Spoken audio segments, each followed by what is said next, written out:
door. Let me fall, never pull me back. Let the rope tie it around my neck.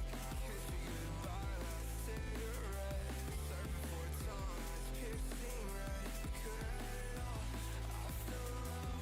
Devil herself, fuck me 2 times, I'll see you in hell. I wish you would pull the trigger. Better leave it outside. I ain't tryna do this, won't even try. Already been through this shit 45 times. Waste another breath, bitch, I'm barely alive. Don't believe in heaven, but I don't wanna die. What a nice show, what you take me for? Let it all go, what you save it for? Waste another breath, bitch, I'm barely alive. Life's a living hell, still I don't wanna die.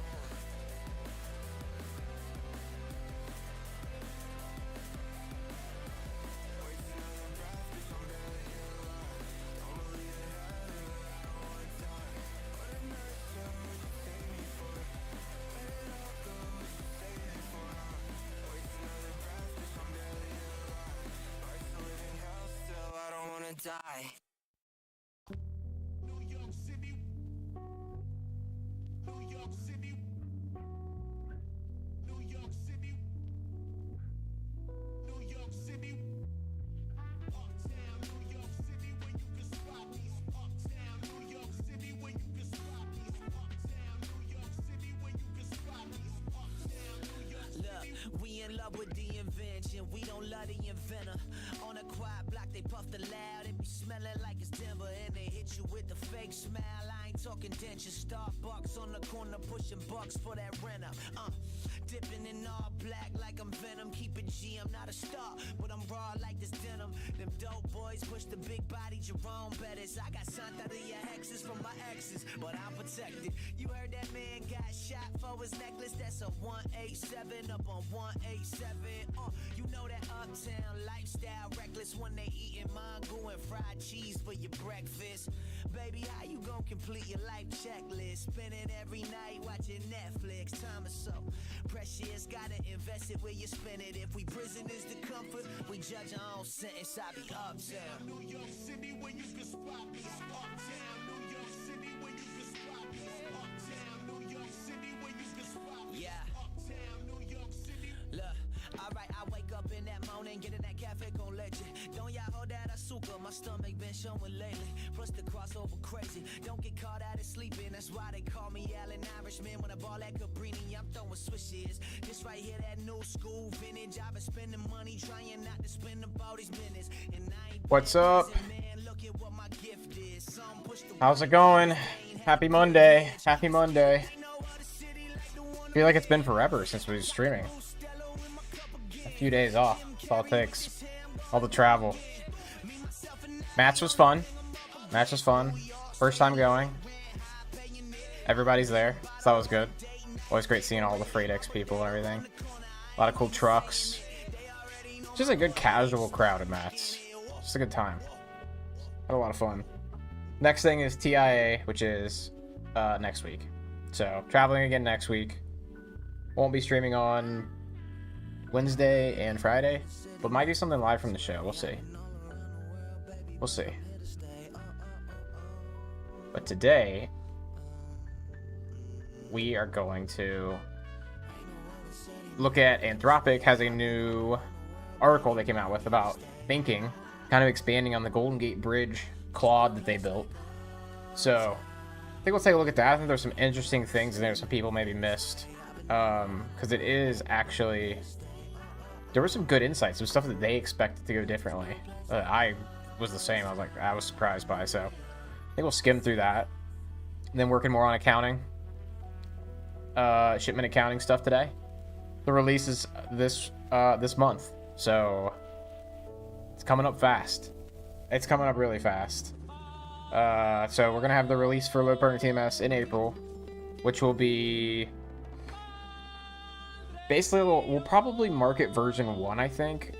Maybe. I'm kind of back and forth. We'll see where it lands. I'd like to market version 1 if we're comfortable with it. But it's definitely going to be version 1.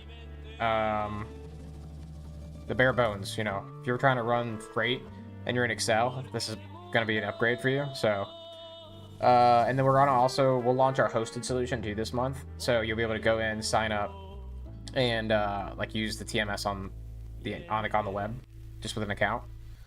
So we'll get all that going this month. So basically the next like 2-3 weeks are finishing up this accounting side of things. Definitely this week, huge focus. And then next week I'll be traveling for part of it, but I'll still be working on it.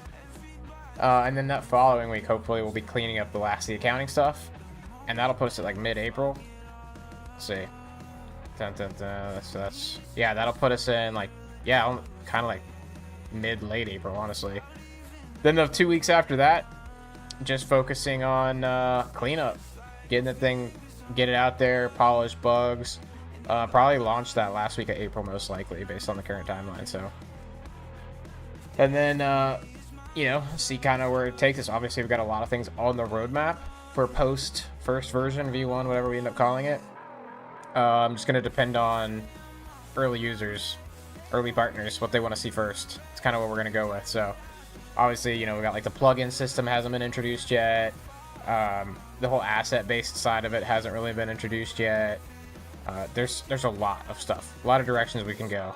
So we'll build it quick. I think accounting's like the biggest thing I'm expecting to really work on over the next few months. I think accounting's got the big, like, most sharp edges. So the rest of the stuff should move pretty quickly, I think, generally speaking, once we get past version 1. But yeah, and then search carriers launch went good last week. Let's see, did I stream after it launched? I don't think so. I don't remember. Maybe not.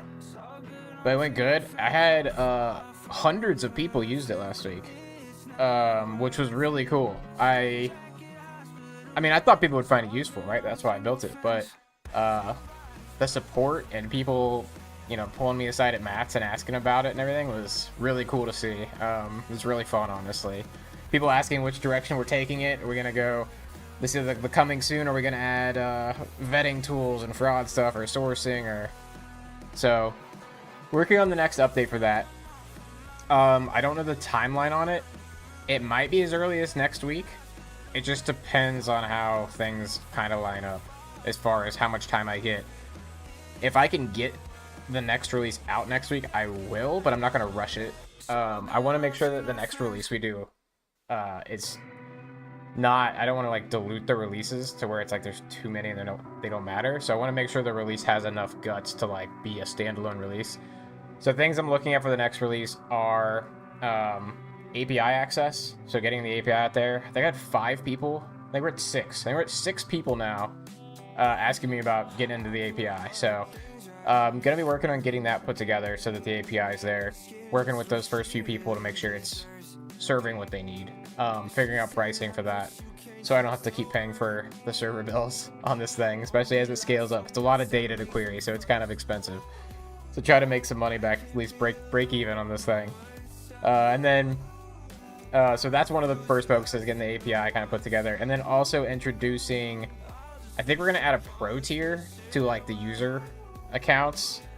So my plan for that is there's a lot of brokers specifically that have been reaching out about things they want to see or different tools, blah, blah, blah. It's kind of split between like fraud vetting stuff on one half and then like sourcing stuff on the other half. So I think we're going to actually end up doing both sides of that. But the main thing, the first thing I'm focusing on is sourcing. So we're going to be releasing stuff like the radius search has been asked about a lot, being able to look up like more specific address, zip code, things like that, being able to dig more into, I don't know. I guess kind of some of it kind of crosses into fraud vetting a little bit, but like identifying if an address is attached to many carriers or things like that. And being able to look into individual inspection reports and like dig into a carrier, see what kind of trucks they have. So I think that's going to go behind a pro tier. That's going to be cheap. Don't quote me on this. It's like just kind of like throwing numbers out there. We're going to see what this all shakes out to be pricing wise, but I'm thinking like I want it to be pretty cheap, so like maybe 10-15 bucks, maybe 20 bucks. I don't know, somewhere in that range a month for a pro tier, which is basically like radius search, like everything but the API basically. So like if you need a software to look up carriers, source them, track changes, all that kind of stuff, make it super affordable, so it's just like useful. You're not breaking the bank or anything, but you know, helping cover the server costs for running this bad boy, because like I said, it's not cheap. So I want to, that's kind of where we're going to start. And then those are like my two next focuses, kind of like sourcing tools, pro tier, API cleanup, and releasing that into like an enterprise tier or something.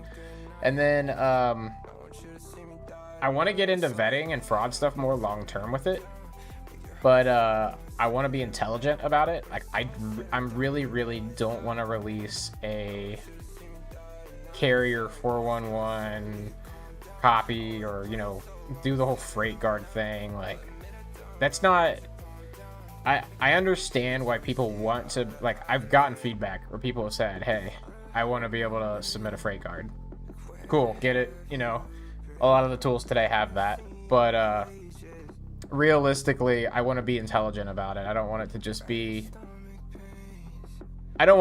another place for people to, like, I don't know, freight guards.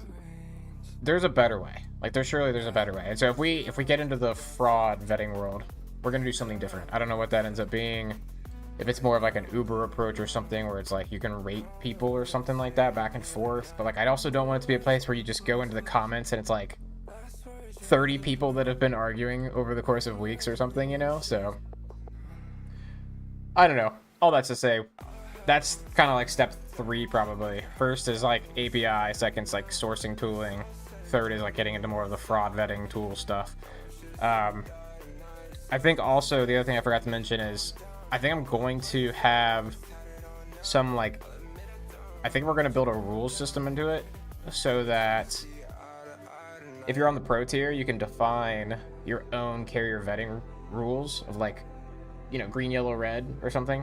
And you can basically define what your thresholds are, like move some levers. And when you pull up a carrier, it'll just auto rate them based on your preferred rules and like say here's the feedback. That'll probably be in the pro tier as well. So yeah, it's all kind of stuff coming, but I want to make sure that if we do like the next release, that it's not like just like some of this stuff. I want it to be like a lot of features that people want to come back and see. Like it's gotta be valuable. So that's why I'm not sure on the timing of things, but it is coming regardless. But yeah, and then yeah, I'm still looking at bringing back our truck verify solution that we had before as well. So that's something I think will be coming in the next couple months.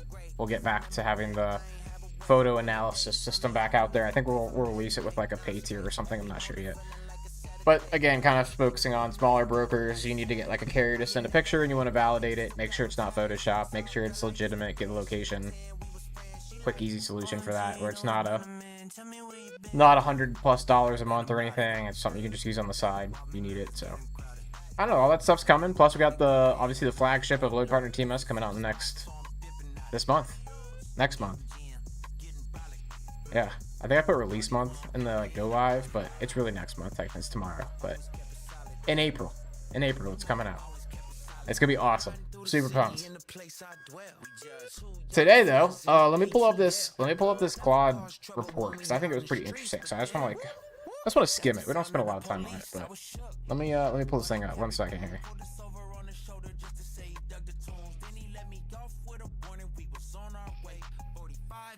Let's see. Claude. This. Let's go. Send under the research, maybe, probably.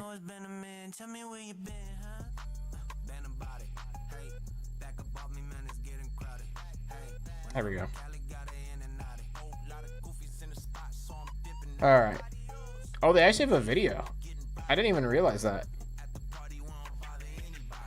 So this was what, 4 days ago? All right, let's try it. We'll try the video out. Sure. I actually didn't watch the video. So let's see. You often hear that AI is like a black box. Words go in and words come out, but we don't know why it said what it said. That's because AIs aren't programmed, but trained. And during training, they learn their own strategies to solve problems. If we want AIs to be as useful, reliable, and secure as possible, we want to open up the black box and understand why they do things. But even opening the black box isn't very helpful, because we don't know how to interpret what we see. Think of it like a neuroscientist investigating the brain. We need tools to work out what's going on inside. We want to know how the model connects all the concepts in its mind and uses them to answer our questions. Now we've developed ways to observe some of an AI model's internal thought processes. We can actually see how these concepts are connected to form logical circuits. Let's take a simple example where we ask Claude to write the second line of a poem. The poem starts, "He saw a carrot and had to grab it." In our study, we found that Claude is planning a rhyme even before writing the beginning of the line. Claude sees a carrot and grab it, and thinks of rabbit as a word that would make sense with carrot and rhyme with grab it. Then it writes the rest of the line. His hunger was like a starving rabbit. We look at the place that the model was thinking about the word rabbit, and we see other ideas it had for places to take the poem. We also see the word habit is present there. Our new methods allow us to go in and intervene on this circuit. In this case, we dampen down rabbit as the model is planning the second line of the poem, and then ask Claude to complete the line again. His hunger was a powerful habit. We see that the model is capable of taking the beginning of a new poem and thinking of different ways it could complete it, and then writing it towards those completions. The fact we can cause these changes to occur well before the final line is written is strong evidence that the model is planning ahead of time. This poetry planning result, along with the many other examples in our paper, only makes sense in a world where the models are really thinking, in their own way, about what they say. Just as neuroscience helps us treat diseases and make people healthier, our longer-term plan is to use this deeper understanding of AI to help make the models safer and more reliable. If we can learn to read the model's mind, we can be much more confident it is doing what we intended. You can find many more examples of... This is really cool. So, if you guys have watched my What is AI video, or my AI in 11 minutes or whatever it was, I talk about, like, I have an example in there about how AI sort of think, or like how they write a sentence.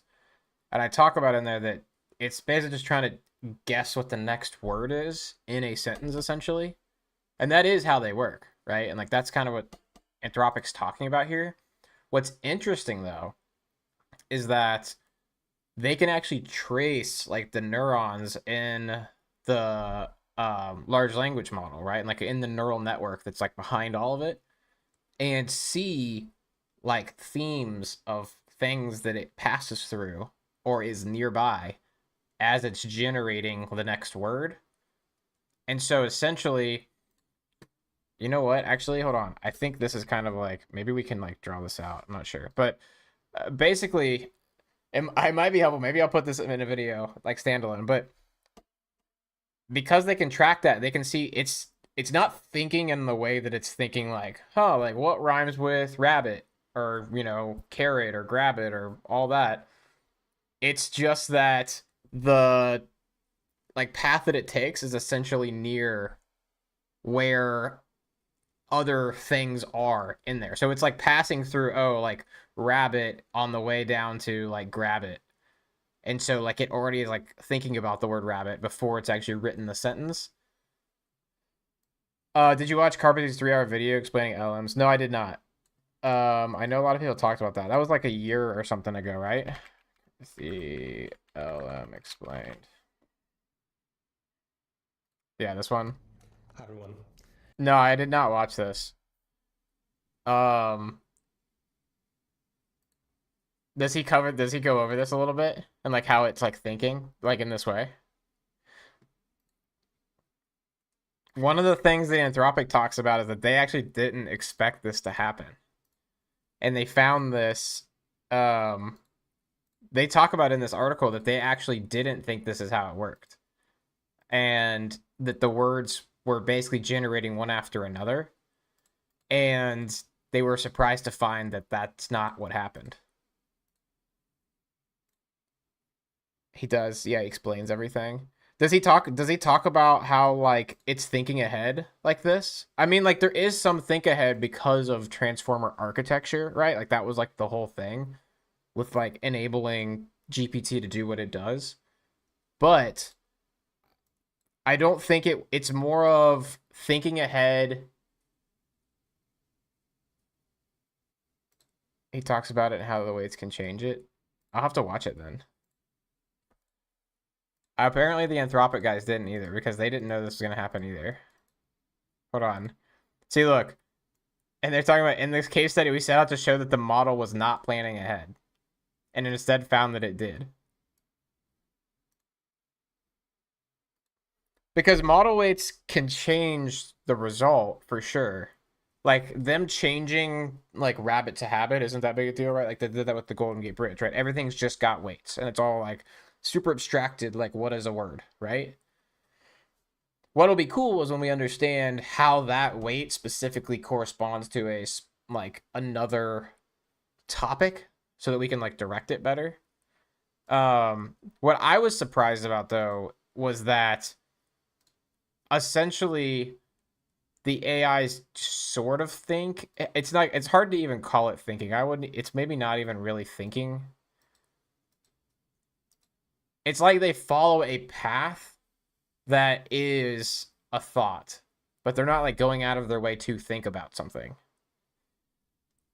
I'll have to watch that though, Eldorado. I haven't watched it. But I know a lot of people said it was awesome. It's got like 2 million views, so I definitely should watch it.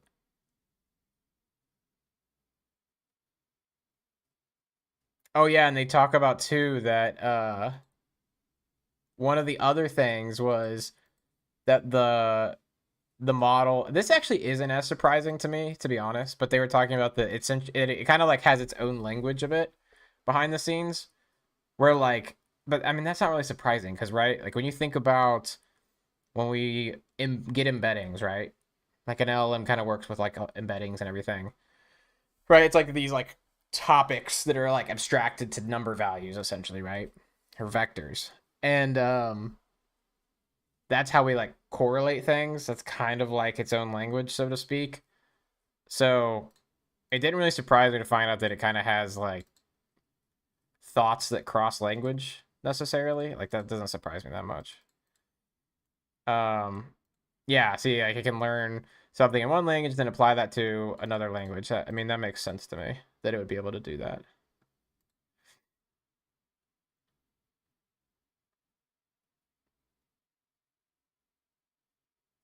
Man, when we can do this though, when we can like really jump into like the thought process of AI like that, it's gonna be so sick. Let me make sure I have this thing Second, saved. it is a stochastic system. Now, the crucial thing is that even though this model is not yet by itself very useful for a lot of applications, Models it's need in tokens to conversation, think. so we're going to train the model on this. We're teaching it how to basically solve simple math problems. Oh, great. So Okay. practice, Emily buys 3 apples and 2 oranges. Each orange costs $2. The total cost Yeah, I'll is have to skip 13. around this. I at least should skip around this to like some of the sections that are applicable. That'd be cool.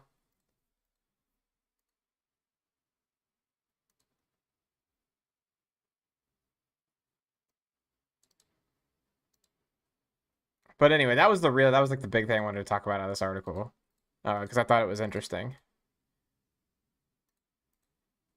Um, yeah, multi-step. I think a lot of this was kind of like a bit expected to me. The biggest one that was surprising to me was that it thinks ahead so far, essentially. That's funny if it's in that video though. I didn't watch it, so it's funny if he talks about like it doing that. Yeah.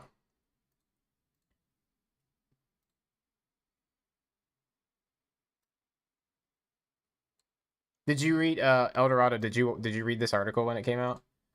Is there anything that stood out to you? That was the big one for me.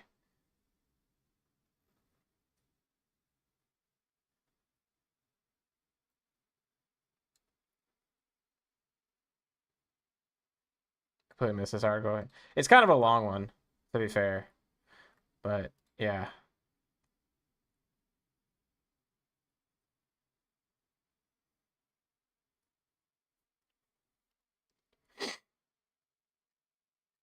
it is really interesting to me. Like, I don't know. The funny thing is actually like a lot of the concepts of like breaking down how an AI is thinking are long-standing machine learning problems.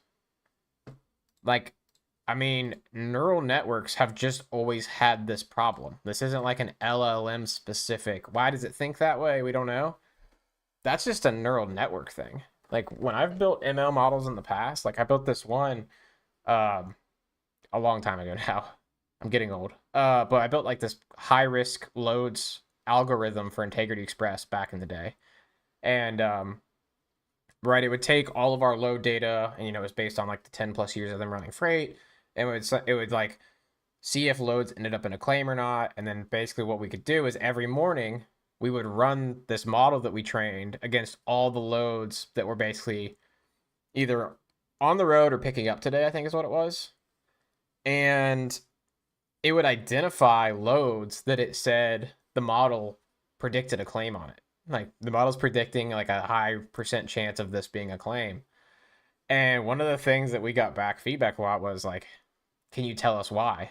Like, why did the model say that this is going to be a claim? And you can't do that. Like, you get what comes out of it, but like to be able to dissect it, it's been a while. So maybe they solved this, but I don't think so because it's like the same problem. But people would always ask, like, can you tell us why the model? And it was like, we can't. We can tell you what we trained it on and like some of the trends that we've seen, but it's all speculation, really. Like, for all we know, it's because of some really abstract piece from here and here that are connecting, and that is happens to be leads to a claim, and like, it is what it is. But so like back then, we would, we just like, if a load got flagged for a claim, we just had like other rules that would be like, does it have X? Does it have Y? And try to like guess why it seems high risk. But the model was always really good. Like after IL put that model in place, their rate of claims, we literally tracked all like the claims over time and like money spent. They saved. You can see on the graph over the years where we put the model in place, and all the sales managers started getting emails for high risk claims because the graph was like going up, up, up, and then we introduced the model, and all of a sudden it went down. They literally saved over $1 million in claims over a 12-month period after that went into effect. Now I'm sure some of that was like the attention of just like, oh man, it's checking our loads now, right? And like we're paying attention. But I think you can't sleep on the fact that it probably had some effect of people getting pinged in the morning by their sales manager saying, hey, load 1234 just came across my email saying that it's high risk. And they had to explain it. So, but again, like, right, like all that value was in something that we couldn't like reverse. I couldn't tell you why. I just could tell you that it was high risk, and it was right. So I think going back to AI, it's interesting to see all this work happening for neural nets that's like reverse engineering, like the hidden layers essentially, because it applies to more than LLMs. Like this is relevant to just generally machine learning, which is cool.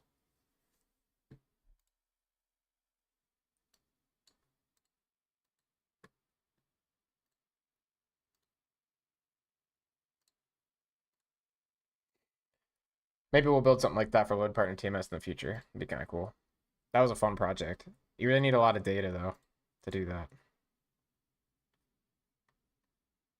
I still want to build like a chat bot thing.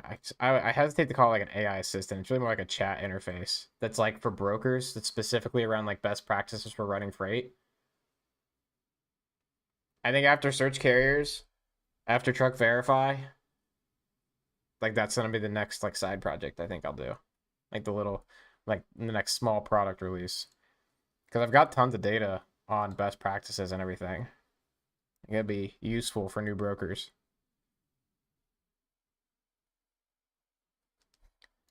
I saw somebody, a broker just the other day talking about how he like took a load that was like had a crane, and he overlooked the dimensions of the crane essentially and like quoted too low for the load, but won it, and then had to go get permits and everything, and had to get different type of trailer and like all this stuff that he didn't expect, and so he ended up like losing $100 on the load.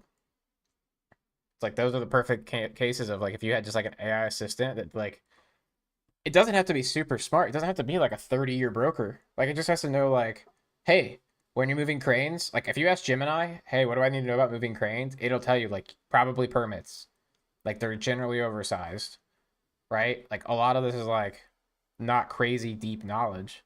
But just having that spot check, if that guy had that app on his phone or that assistant that he relied on to just, hey, before I quote this, let me just hit this really quick. Oh, hey, didn't think about permits. I should make sure I do that. I think it could be valuable. Obviously, we're going to definitely have that kind of thing in LoadPartner TMS.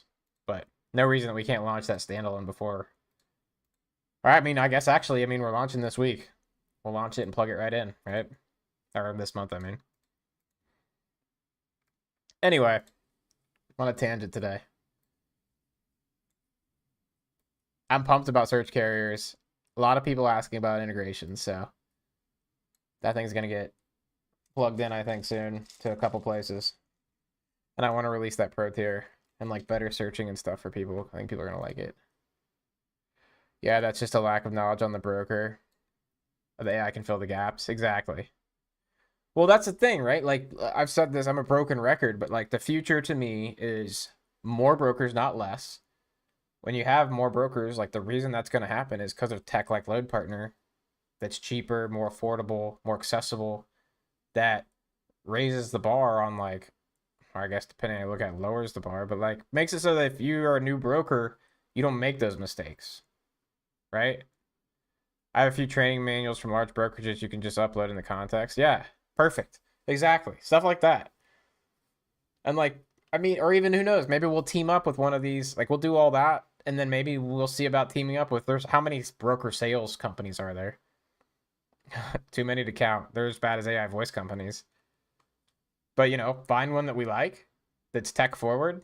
There's a couple out there. Journey. Like, Journey was cool with Will. He's like, he got like the AI sales competition with like the AI voice. Like, that's cool. Like, find somebody like that that's pumped about tech and is like, hey, we can like plug this in and you could even be like powered by Journey best practices or something, you know? Like, I don't know. It just feels like that's the kind of stuff that I can't believe it hasn't happened yet. But I think it's just that it's just hard to get into a TMS, right? Like if you build all that, like nobody's going to use that kind of a system outside their TMS unless they're like a solo guy. And then there's not a lot of money there. So we're building a revolution here, right? We're doing things. We're doing things. And if we launch something like that, Eldorado, you're like the king of domains at this point. So you have to come up with like a awesome domain that we can use. TMS feels so gated, trying to get access to one right now and just no help. Yeah. Yeah, it's just crazy. But I think, I don't think I know. Like people are already talking about LoadPartner TMS, right? Like we haven't even launched yet. And even when we launch, it's gonna be like V1. Like we're so early still. And when they start seeing all these brokers using this LoadPartner TMS and being able to do whatever they want, like the industry's gonna have to adapt to that. So why would you if you're a good sales guy, why would you go work at TQL? Why would you not go use a LoadPartner TMS, use AI to automate your back office, and go take home the whole commission? Why would you take 10%, 20% instead of starting your own thing? Yeah, exactly. It's a matter of time. It's the next generation. I truly believe that. So it's a good time. It's gonna be fun. The next few years are gonna be fun.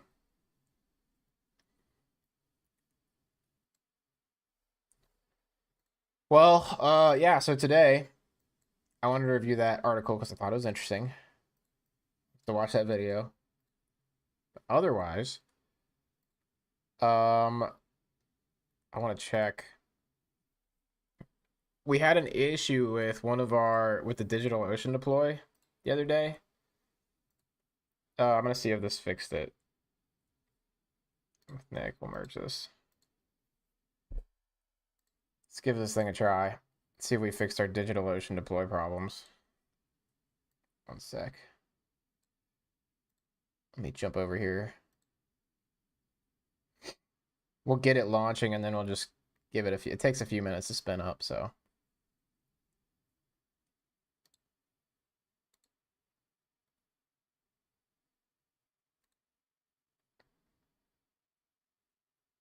Okay. All right, it's building. We'll give it a few minutes, see if that's fixed. But yeah, otherwise today.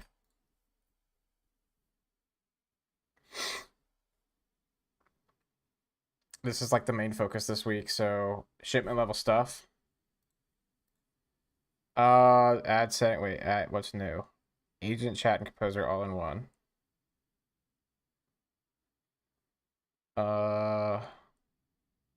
Wait. What is chat? What is a legacy mode?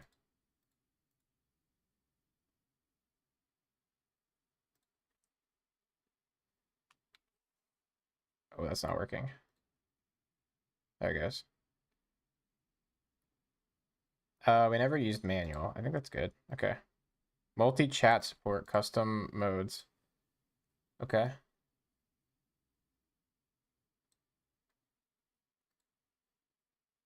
Oh, I can have multiple chats open now. Okay, cool. Nice. I like that.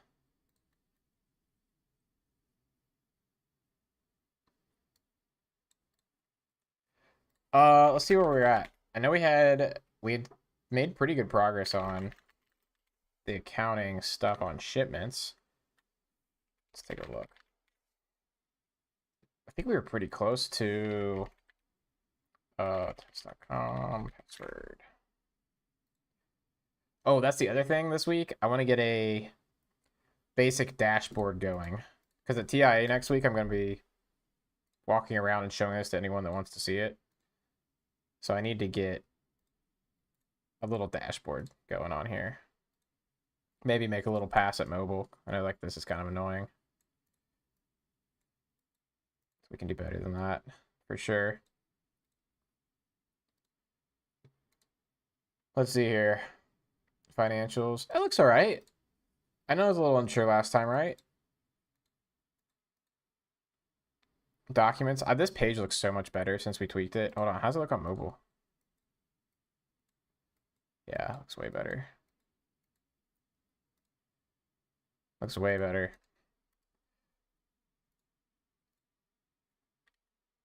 I think we did, what? We had just added... we added the actions, I think is what it was. App actions. Shipments. Create shipment customer rate. Delete shipment customer rate. Okay. So we have the customer side.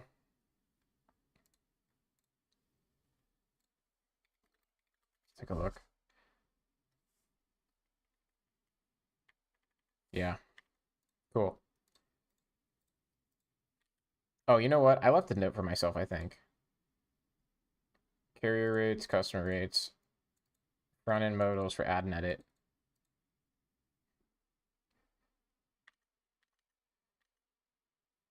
Oh, is this thing done? Let's see.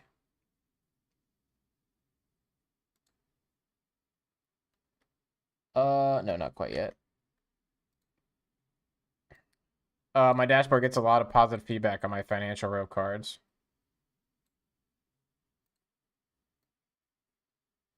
Financial row cards. Did you send me that one? Is that one you sent me last week? Oh, you might have just sent it to me now. I'm looking.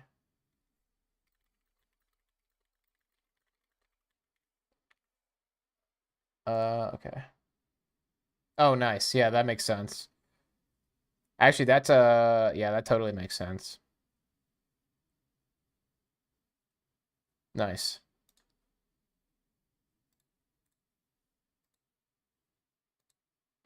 Yeah, let me throw that in the ticket because I think I created a ticket for that. Build a basic dashboard. Yeah, that makes sense. Basically, 7/30 day and year to date. Is that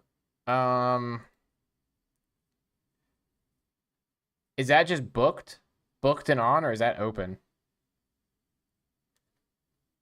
What do you want? What do you like to see there? for profit and everything? Like, are you only saying like closed, like paid and done? Or are you saying like on the books, like we have like the load's going and this is the numbers?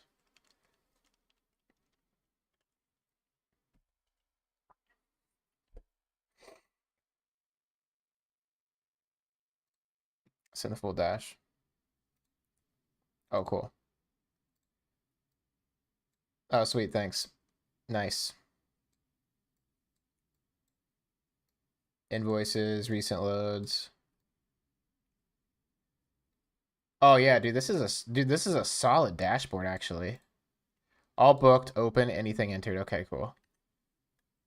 I really like this dashboard. It makes a lot of sense to me, right? If I'm like a solo broker running the whole deal, I want to see invoices that I've got open. I want to see carriers I've recently used, loads that are like relevant for now, and then my high level accounting view. Like that's solid. Makes a lot of sense to me. Yeah, thank you. Nice.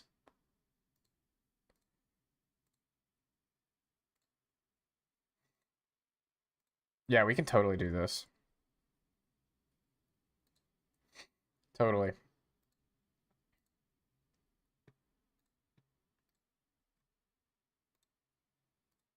All right, let's take a look at this thing. I think this looks better than I thought it was gonna look, but I still think that this needs some love. Maybe total, I don't know. If not, I don't hate it, but I think it could use some work. Plugin sys will offer so much to the user's preference for the dash. Yeah, for sure. Oh yeah, the dashboard's gonna be like an easy use case for that, for sure.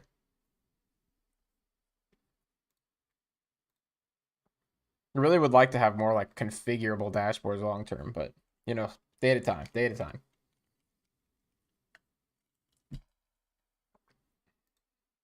Yeah, a WordPress style widget system. Yeah, totally. Maybe that's one of the plugin types you could make.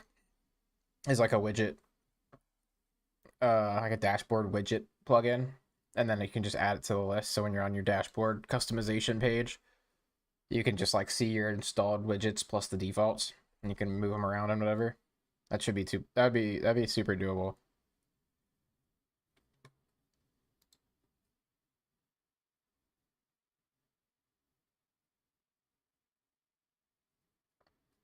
All right, let me play. Let me get music going again here.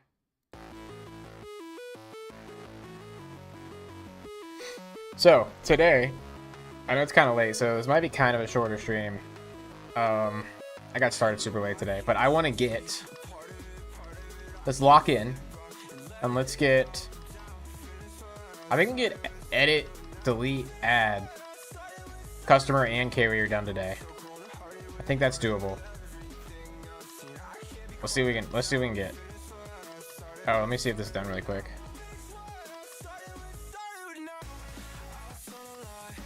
Oh wait, hold on.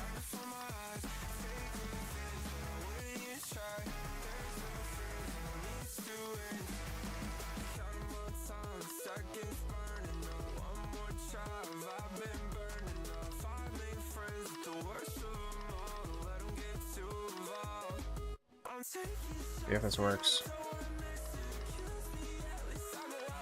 No. Alright. So the problem we had before, that's goofed, is if you went here, it would crash. Yeah, it's still crashing.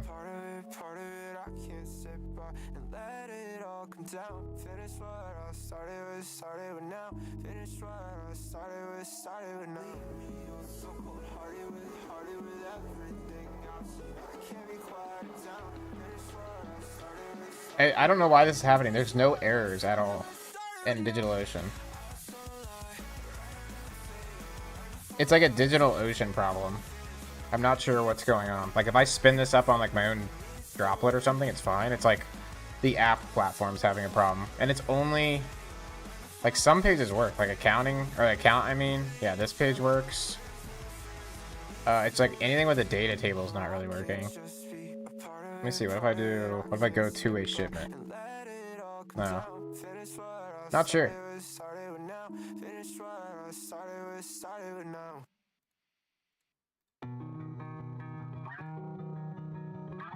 Super weird.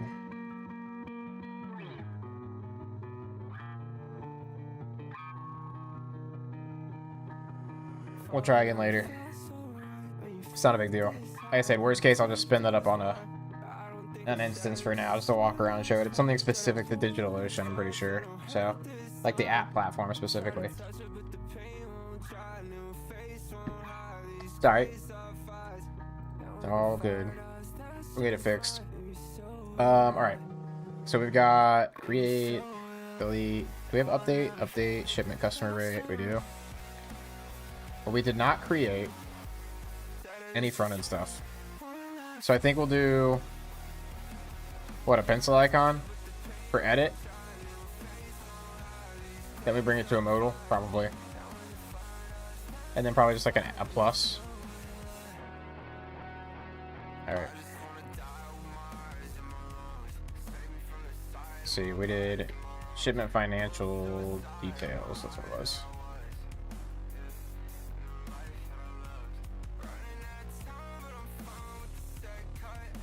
Need some new music soon. I wish I could play other playlists on here without getting banned by Twitch.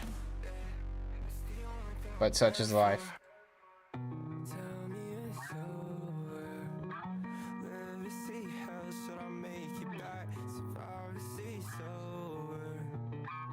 Somehow my watch got like exactly an hour off. There we go. Alright. Cool. So, I don't think we've added... We haven't. Okay, cool. So, did we create, I feel like we did... We grouped these or something, didn't we? Rates table. We did.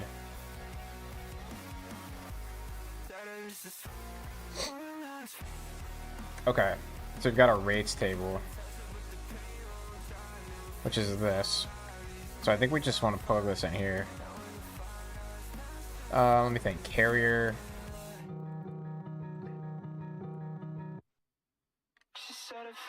Yeah, so...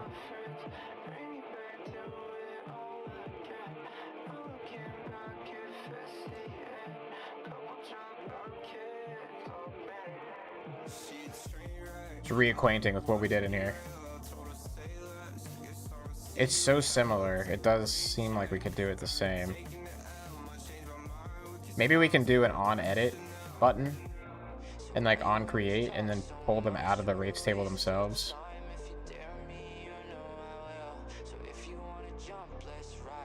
I think that's what we should do. Because I don't think we want to like... They're going to be so similar, but... different enough.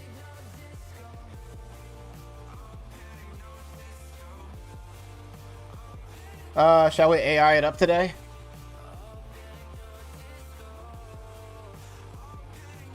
Wait, can you do agent with GPT now? Wait, can you really? Ooh, we might have to try that. Hold on. Add a... Okay, let's try it. See if it works. He might yell at us when I click submit. But that would be cool. So we need to add an edit button to rates table. Add an edit pencil icon to rates table rows. On edit click, it should open a dialog to edit that rate from the shipment financial details component. The dialog should be different for customer carrier rate types. Dialog should also include a delete rate. Should we have like a delete rate? Like, let me think about this. What do you think? Is it going to be annoying if you have to like click edit and then click delete inside the dialog?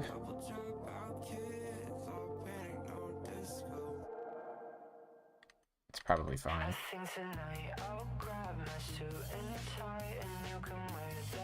All together. Customer rate dialog should allow picking other customers. Carrier rate dialog should only allow picking. Did not allow changing the carrier. Actually, did we add that in there? I can't remember. Carrier shipment or shipment carrier rate. Was there a carrier in here? There is. Technically, you could bounce, right? So we do need to be able to pick it. Carrier rate dialog should allow picking a carrier. So they both will. Oh, they're actually like really similar. They're actually really similar. Maybe we can make them in the rates table.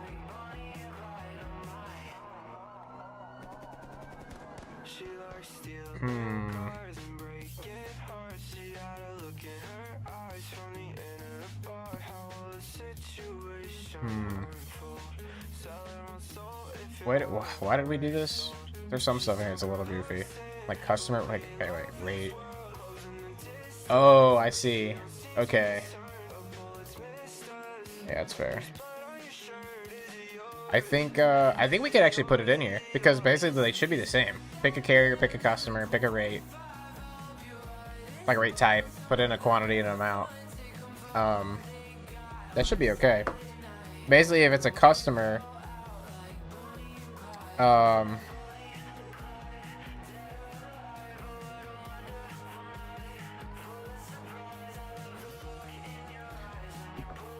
oh, what was I saying?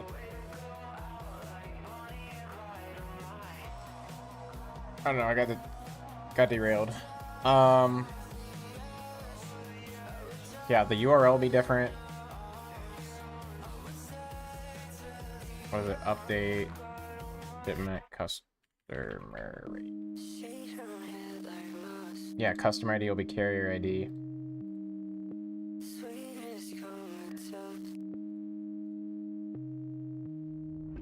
So that'll be a slight tweak based on if it's a customer or a carrier. How else do we do customer versus carrier wise in here?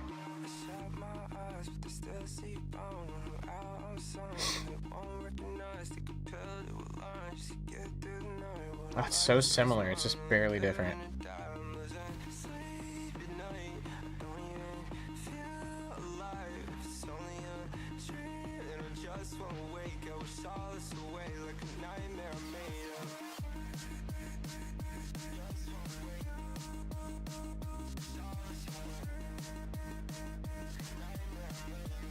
Oh, 1 second. A text.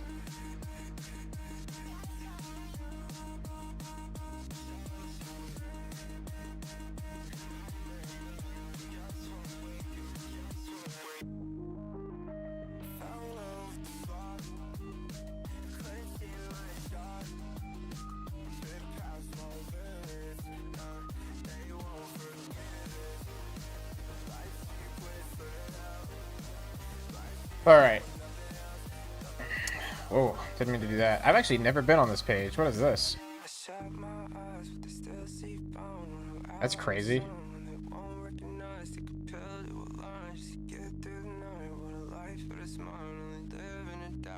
Huh.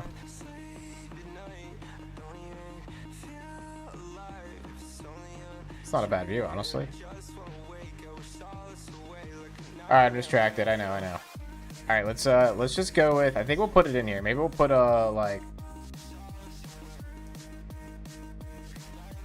because if we put it out here, we have to do 2 dialogues.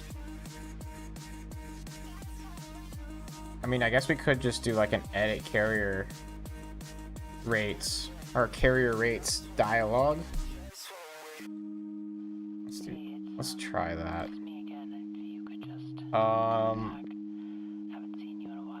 Let's give Gemini a big prompt and see what it does. Add an edit icon to the rates table on edit click. It should open a dialog to edit the rate for the shipment. We should create 2 new components.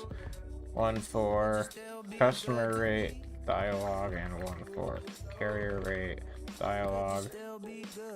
Under shipments.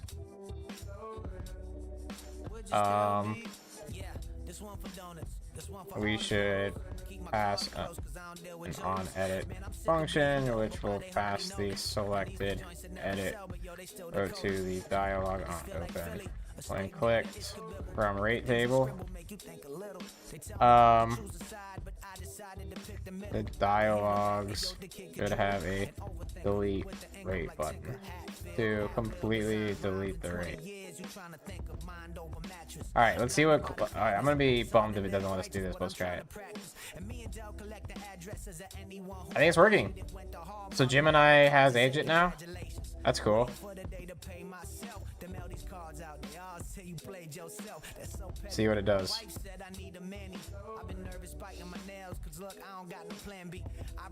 Wait. It didn't actually apply it though. Would you like? Okay, wait. I will now apply. Yes.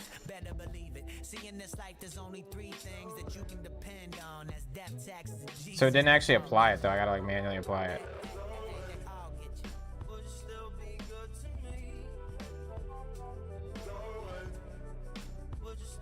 So we're on 2.5 Pro. I should have done flash thinking. We'll see. We'll see how it does. Oh, I'm kind of hiding it. I know. Sorry. Cameron, can I drag it? There's a way to open it up. There we go.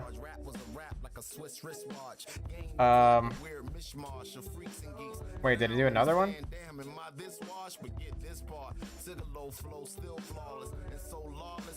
Okay. Continue. Did another tweak. Wait. It's trying to create a dialogue, but it's like doing the wrong thing, I think.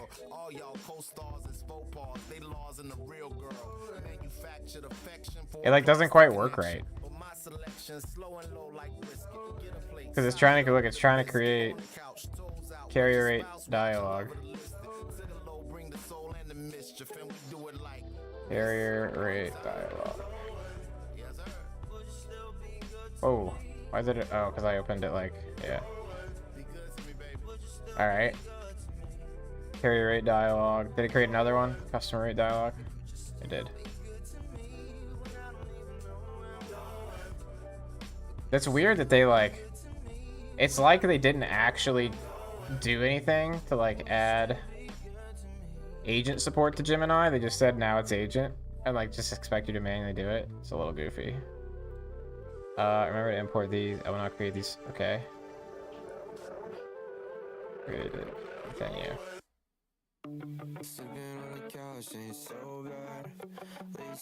I don't think it doesn't work. I didn't actually look. I assumed it didn't though. On click, on edit. We need a tweak here. Rates.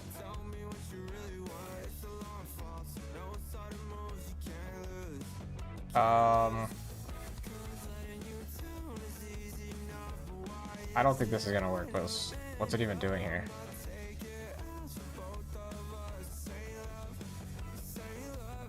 Okay. Why is this broken now? Shipment customer rate is not assignable to type rate.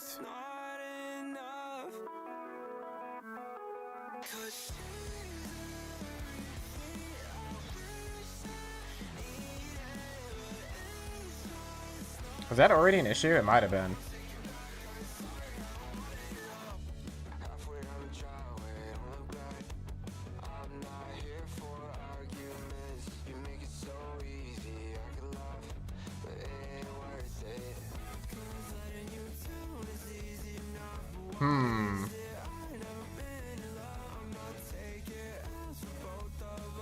I think it's gonna be broken. Let's just see what happens. Two charts with the same key. Okay, well, I mean, not bad.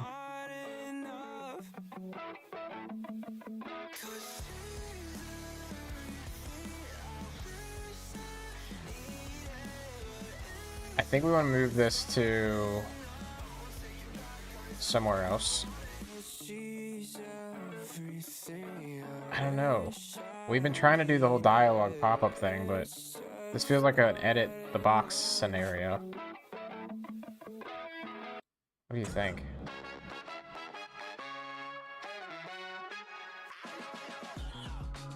I'm having second thoughts.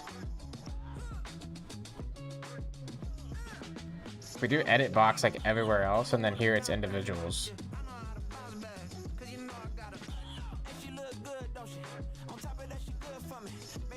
The only other place we did that was documents, but I think it's kind of unique, right? I kind of think we do edit the whole thing, and then you can just edit all online and it saves everything.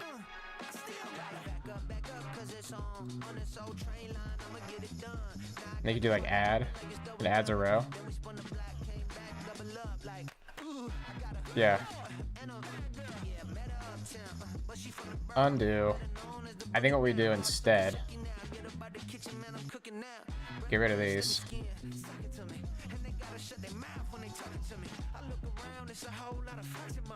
Oh yeah, okay. So I think what we do instead, I think we make the rates table. I think we edit it's editable in line. So I think we need to pass in rate types. So we need to get those. Yeah. I think we need to do rate types, which we don't have an endpoint for, I don't think yet. We gotta do that really quick. Do we have like accounting in here yet? Actions. We do not. We called it accounting, right? I think so. Accounting. Yeah, we did. Yeah, we need to grab all these.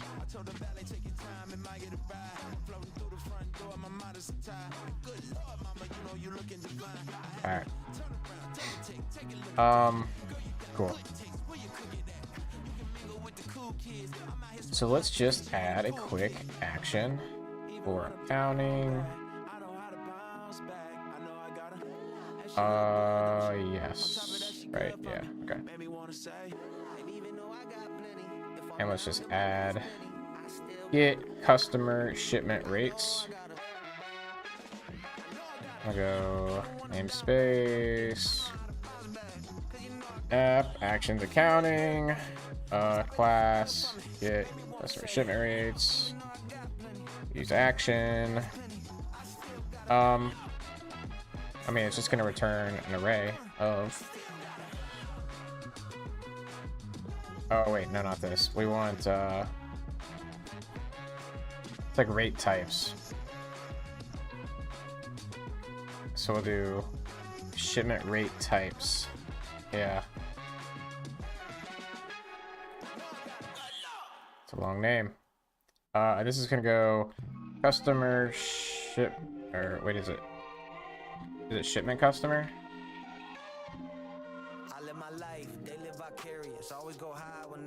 No, it's just customer rate types, huh? Customer rate types.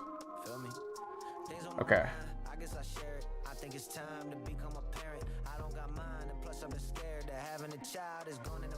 Cool, renamed. Easier. And then we're just gonna do customer rate type. Oh. Wait, why is this unhappy? Collection, because we return a collection. That's okay, we'll return a collection then. Easy enough. Easy enough. And then we'll go as controller. Honestly, we don't really care that much about this. Return this handle. Should be pretty fine, yeah. Function. Okay, so do we want to do... Yeah, we probably need resources, huh? Customer rate type resource. Not there. Alright. Let's make one real quick. App. HTTP resources. I'll go. Counting. Oh wait, we already have an accessorial resource that's not in... It's in top level. Oh, right, because shipment's not in a shipment folder. We should change that at some point. That's pretty dumb. That's pretty dumb. And this is gonna be at models, accounting, customer rate type. Easy enough. Customer rate type. We can just go return parent to array, right? Am I wrong? Expected one argument. Oh, request. Yeah, easy enough. And then same thing here with carrier. Carrier rate, yeah, okay, cool. Carrier rate type. Cool. Easy enough. That way it's there. We control it later if we want to. So let me go JSON response. It's gonna be a collection of rate types. Return response JSON, and then we go customer rate type resource collection rate types. And then for the HTML side of it, do we care? No, I don't think so. Anybody can read the rate types. I don't think that's a big deal. And then same thing for carrier side. Get carrier rate types. Boom, boom. Carrier rate type. Cool. Carrier rate type collection. Looks great. Jump the web. Do we have an accounting section in here? Accounting. No.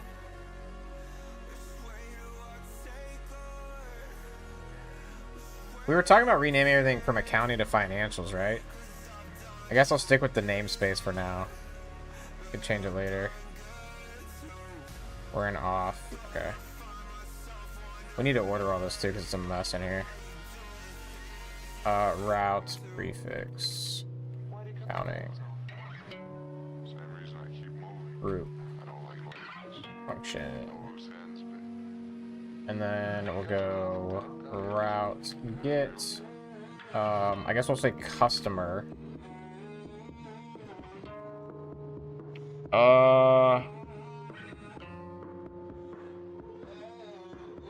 It shouldn't really matter that much.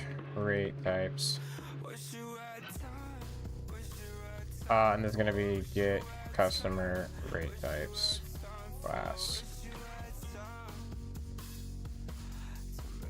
Name.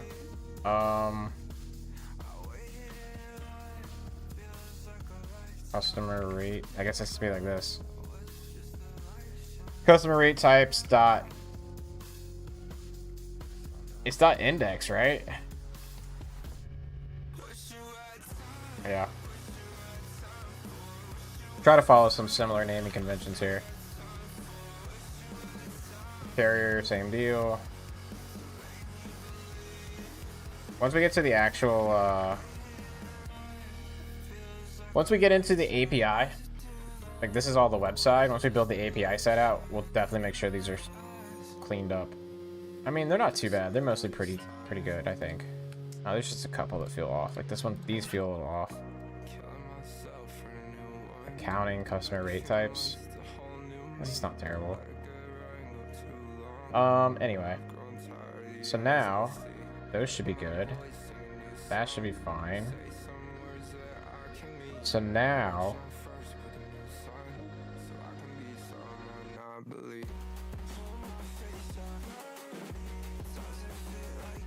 do we want to load it in at load time? That's the next question.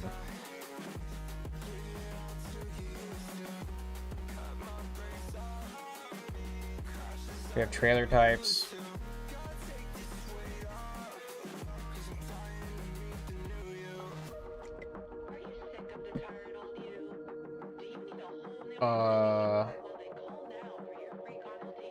We did not load. We load these in afterwards, don't we? Yeah, we do. Financial detail. Financials. Oh, we called it shipments. Financials. There. That's alright. That matches the front end better. but accounting is the namespace we've been using, so again, we'll fix that later. Not super worried about it today. Okay. So this loads in here. Maybe shipment financials can just return it. Because we're returning other stuff anyway.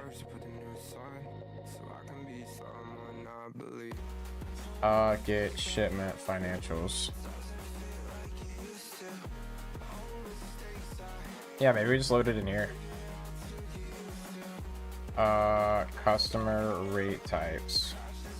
And this can be customer rate type resource collection. Get customer rate types. Run. Carrier rate types. Carrier rate type resource. Yeah, this will work.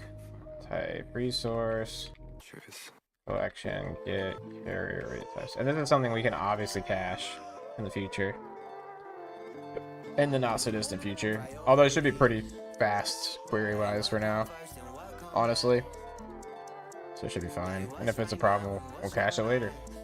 No problem. Okay. So now, wait, one more. We gotta go.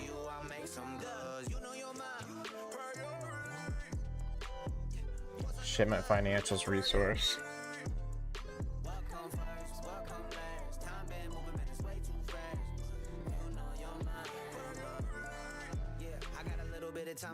This is kind of weird, actually.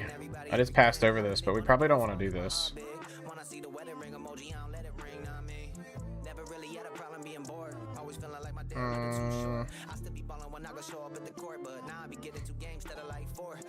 Maybe we don't do this. Maybe we make it separate queries. Because I don't want to make it so that the resource itself is doing queries. That seems bad.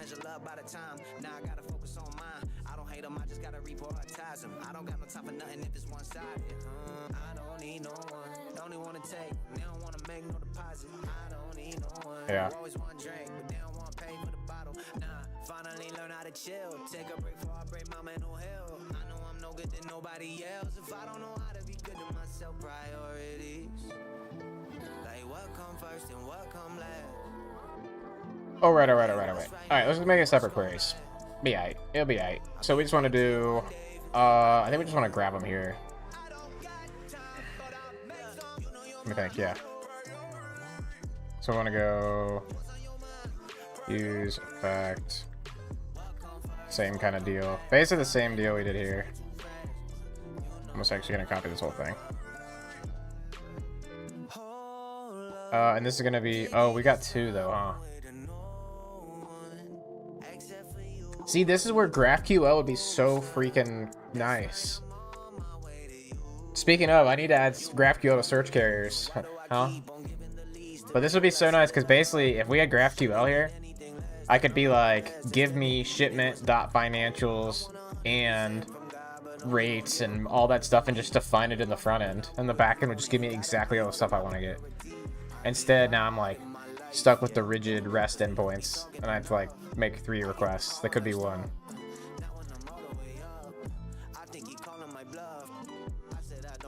We're definitely gonna have to add it. We're gonna totally add a GraphQL to search carriers. Maybe we even add it to LoadPartner in the future. Alright, what would we call these? Accounting. I gotta name this too, right? Name, accounting. I ran into this issue a lot. Yeah. Some of my requests are pretty funky and definitely not best practice. Yeah, this is kind of one of those weird ones. But I do, like, this is where GraphQL just shines, really.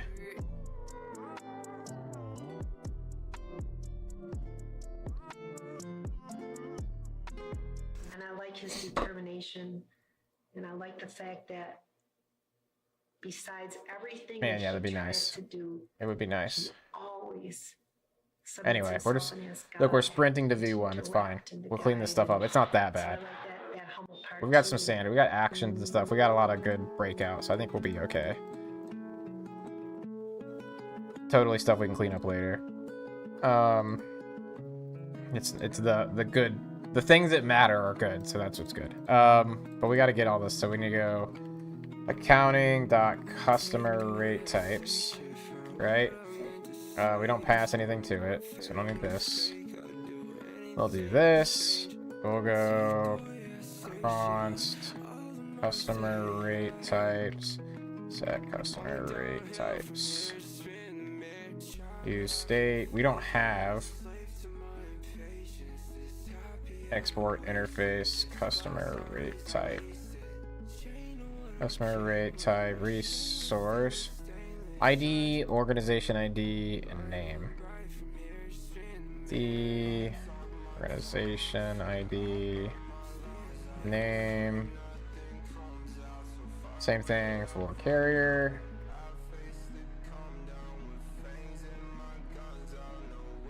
Okay. Got that done. Jump back over here. Customer rate type. Let's just do it for the one and we'll just have it.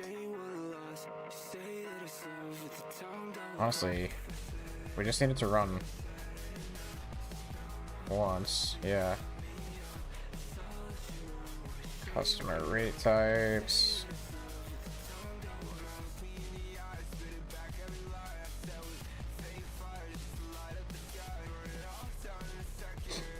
I'll go set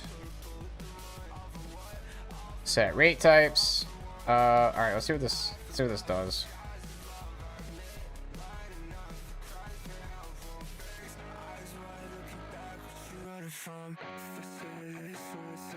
I know, actually, it's fine. So then I think in rates table for customers, I think we want to add a rate types, customer rate type, carrier rate type. Oh wait, no, I want, what's the format in JavaScript? Is it array? Customer rate type, carrier rate type. Oh, it's not like this, right? It's carrier rate type, customer rate type. Right? Or no? Cannot find carrier rate type. Oh, did I not add that? There we go. Okay. So rate types, jump back over here. We'll go rate. Yeah, you have a lot on the plate. Just keep pushing through. Yeah, there's a lot going on right now. It's a busy time, but we're making progress. This thing's cooking. I'm excited. Very excited. So customer rate type undefined is not assignable customer rate type. Oh, we have the wrong type up here. It should be like this, right? And this thing, it can be undefined.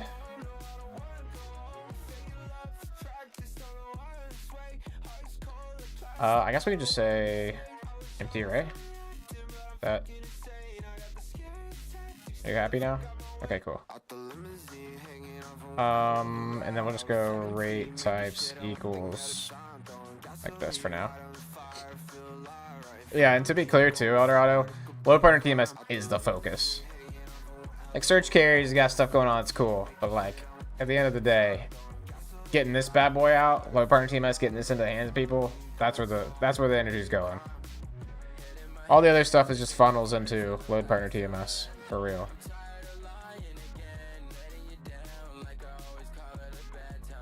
Okay, so now if we go to our rates table, let's do this. Let's just say like,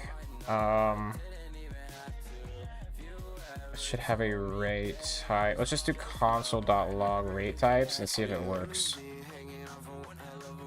'Cause it might not. Accounting.customer rate types is not in the route list. Okay, hold on. Web. Prefix name. Accounting. Do I have to do like prefix name or something? I can't remember. Or like, is it just like this? Might be like that. Okay, how about Ziggy? There's routes in here. Routes. Quentin Thomas to Accounting is definitely not in here. It looks alien. Nothing I've ever seen before. I didn't accidentally put this in something, did I? No. That's right.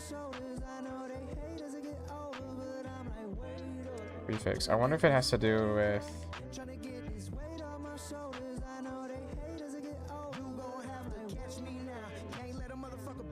let's see.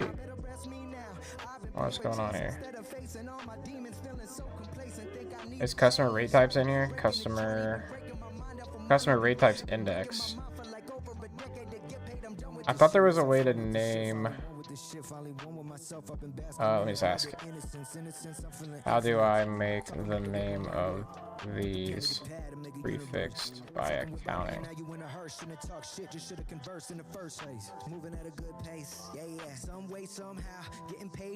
I thought... I didn't think it'd like specify it. By adding name dot to the group definition. Name.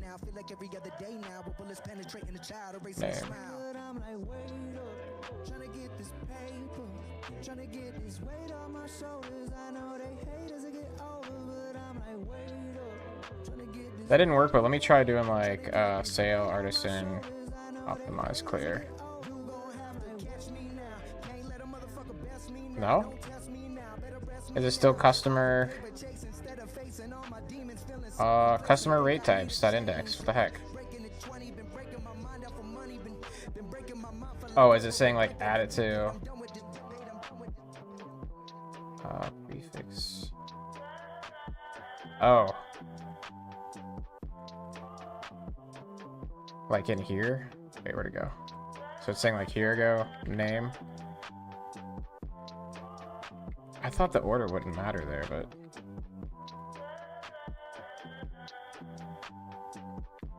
Logic created this world and beat the campaign. Counting. Now it's time for the side quest. Okay. It sure did. So we will make the update.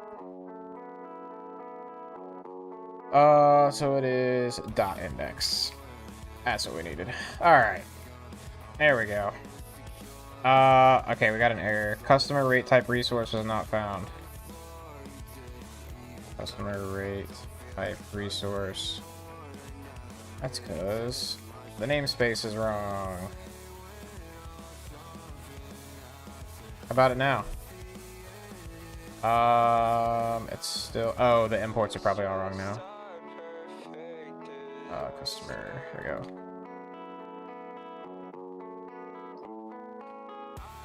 There we go. Boom. There we go. Flatten per mile. Cool.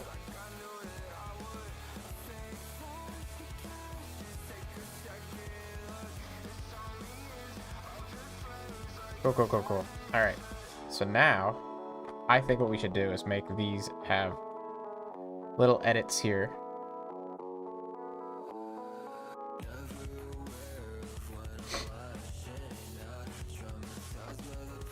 Let me do this. Do git add. Oh wait, actually, hold on. Let me go.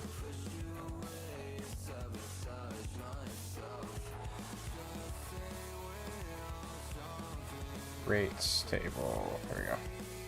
Get rid of that. Git add. Oh wait, we can do that here too, right? Rates.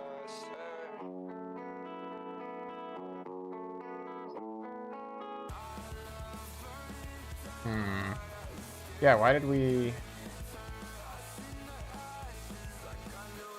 We didn't really need to create this union type here. I think the linter will be mad about that, but... Customer rate types...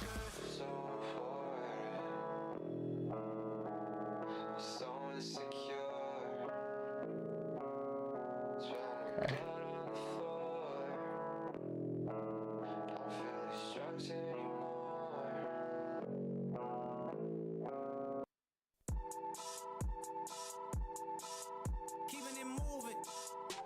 So we just want to make this. Let me think about this. We need to make it editable. We've got IDs.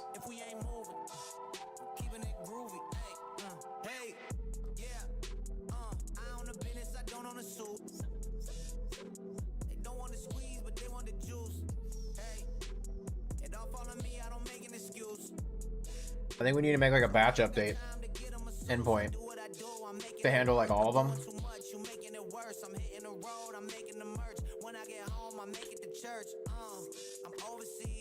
Maybe he's resting. I'll be right back. But I think when we get back, I'm gonna add a. We'll add a bulk update endpoint to basically take all list of all the. Like when you click edit on customer rates, you can tweak it, add a new one, blah, blah, blah, and it just sends all of it. And if there's no ID attached, it'll add a new one. And then if it's not in the list when you save it, it'll delete it. So it'll be actually edited on the front end, and then the back end will like make it reflect and sync. We've done that in a couple other places too, so I think we do that for stops. So we'll do the same thing. All right, I'll be right back. 1 sec.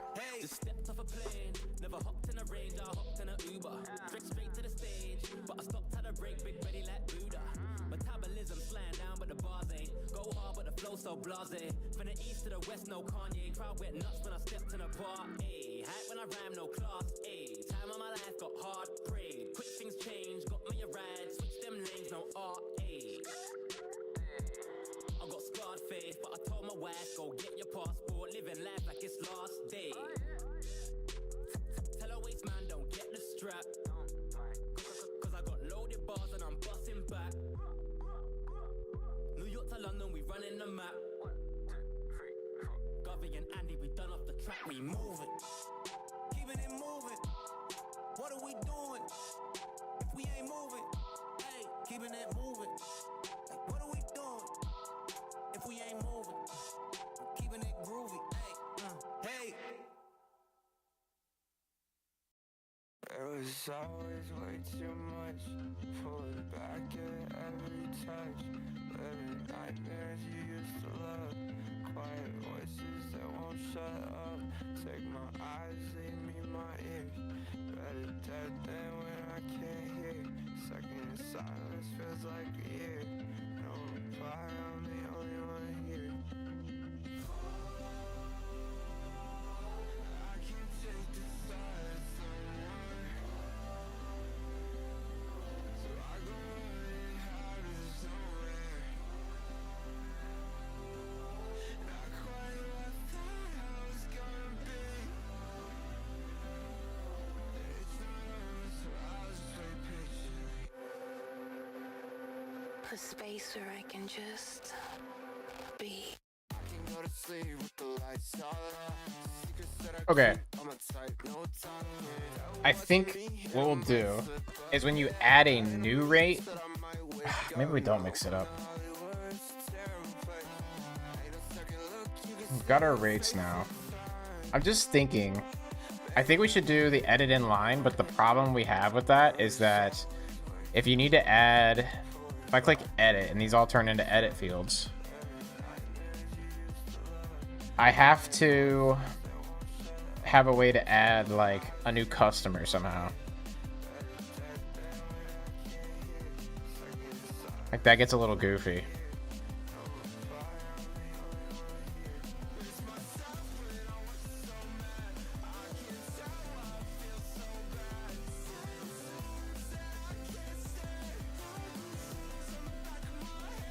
In the rates table.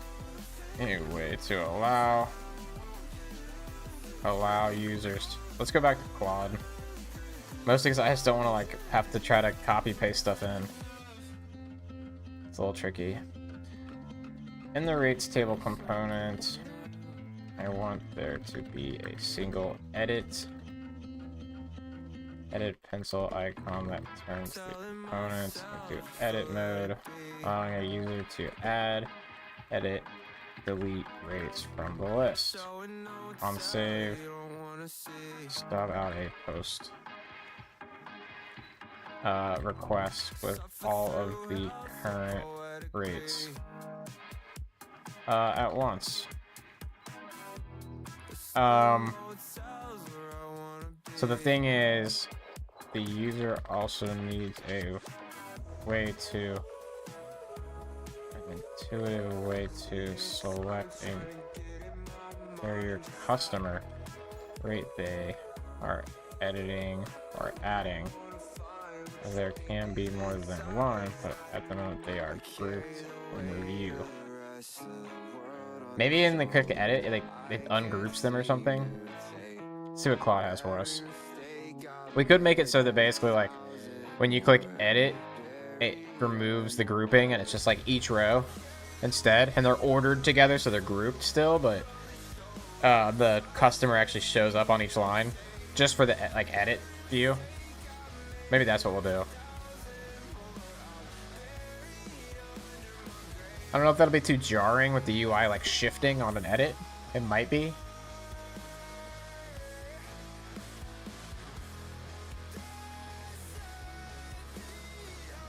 See what Claude does for us.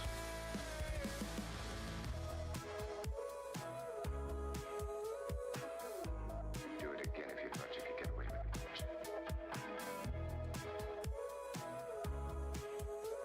What makes you think that? Something about you. The sun is like a rumor today. Okay, we got an on save. Wait, is customer rates?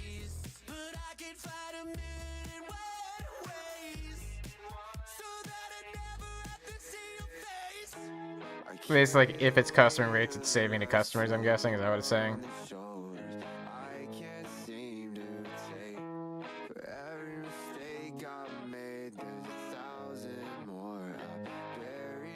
Yeah.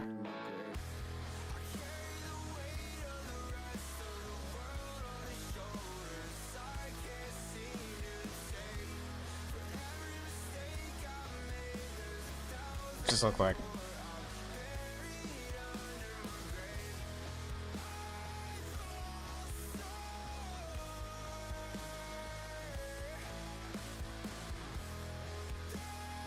So if I do add rate, how do I add to a second customer?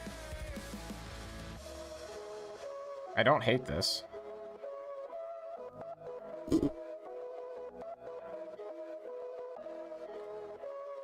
Although the flat rate is not working.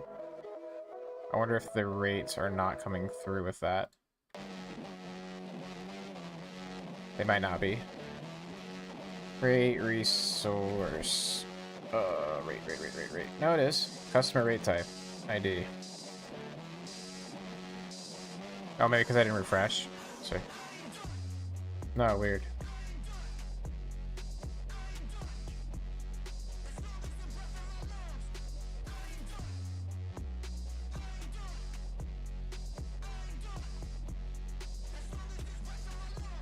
Component now handles customers carried through an is customer. Okay. When saving, it will either call the provided on save or make a Postgres. Okay. How can I select a different customer for the rate line? Vibe coding today. Okay, let me apply them. Wait, stop. Try it again.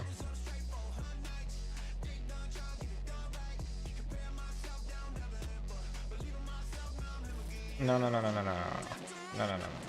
Okay. Submitting for previous or revert file change or close message. Continue without reverting. There we go. That's what I wanted.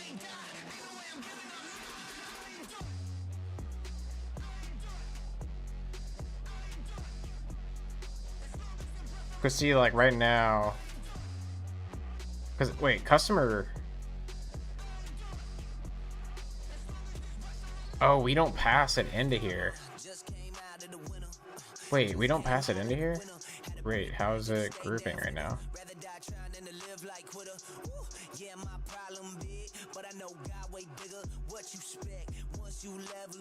Title. Are these each of the... I don't think I even realized this is how it was working before. Hold on. Rates table.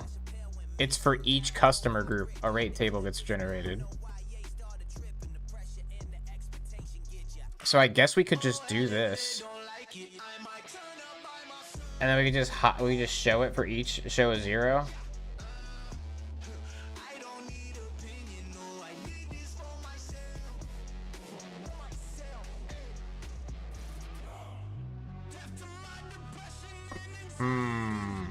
Starting to dislike the approach. Because I think it'd be ugly to have. I think it'll be ugly to have a second customer line down here that's like total 0.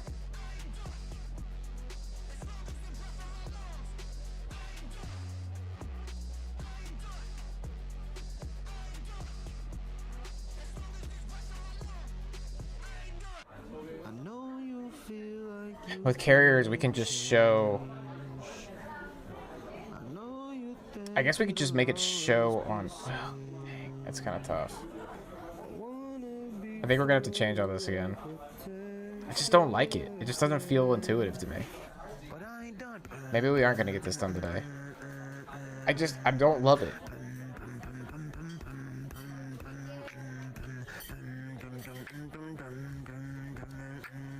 Just trying to think. I don't want to overcomplicate this, but I want it to be intuitive to people, and I feel like it's not right now.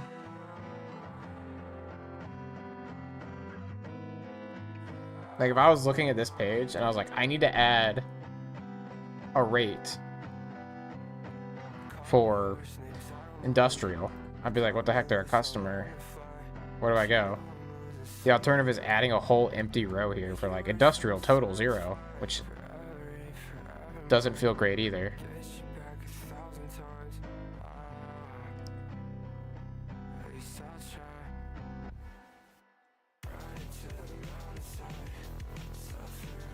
I think what we should do, I think we should make the view look like this. I think we're gonna redo a lot of this. All right. We'll use what we have though. Rates table is fine how it is, but I think we'll do like an edit view.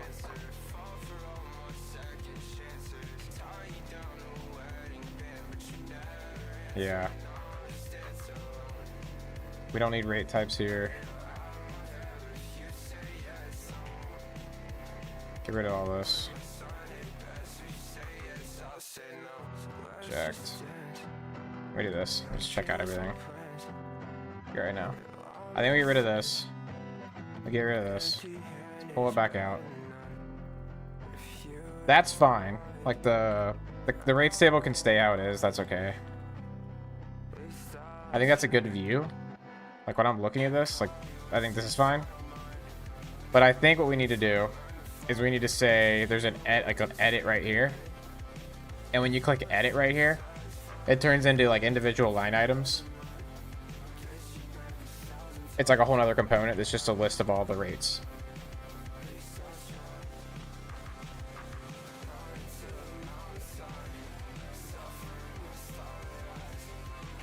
So maybe we create like an edit rates table. Yeah. Create an edit rates table. Maybe we call it edit all rates. Component, which takes... Maybe we just call it, maybe we even just call it edit. Maybe we just separate it.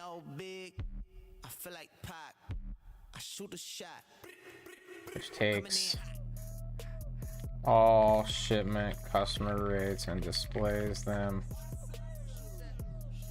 with customer, type, quantity, amount, and total all editable per row with a delete button.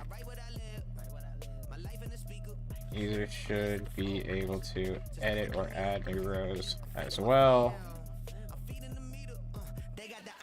On save should send all rates in the table to a stub post request for now.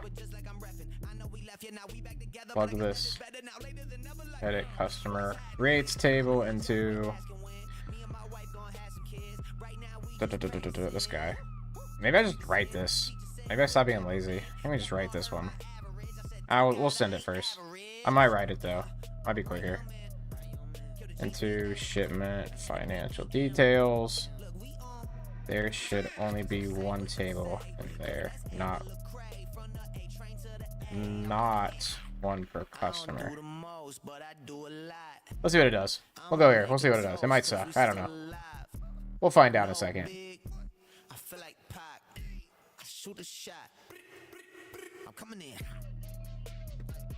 If it sucks, I'll just write it.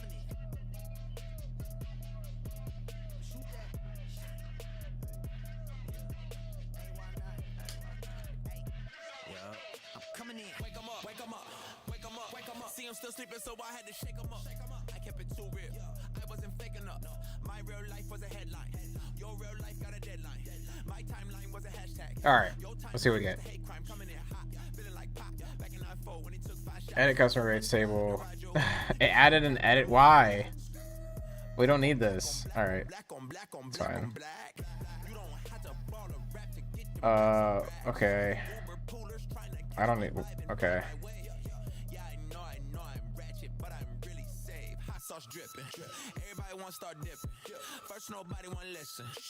Did it edit the other file too? I should really put this back into. Can I move this back into the regular chat? It's kind of a mess. Let's see. There we go. There we go. Okay. Let's see what it did. Hold on. I think it's gonna be a mess. Shipment financial detail. Failed to resolve import. LLMs. Oh yeah. That was a waste of no reason. How are you doing the edit on the cards to change to form? How are you doing the edit on the cards to change to the form? Oh, I'm thinking like, well, it's broken now, but I'm thinking just like a pencil icon. That's what we've been using in other places. So that's kind of one of the things I wanted to do, is change it to be more consistent, so that'd be like a single edit on the card instead of being like per line item. That's how we've done it everywhere else, so hopefully it'll look better.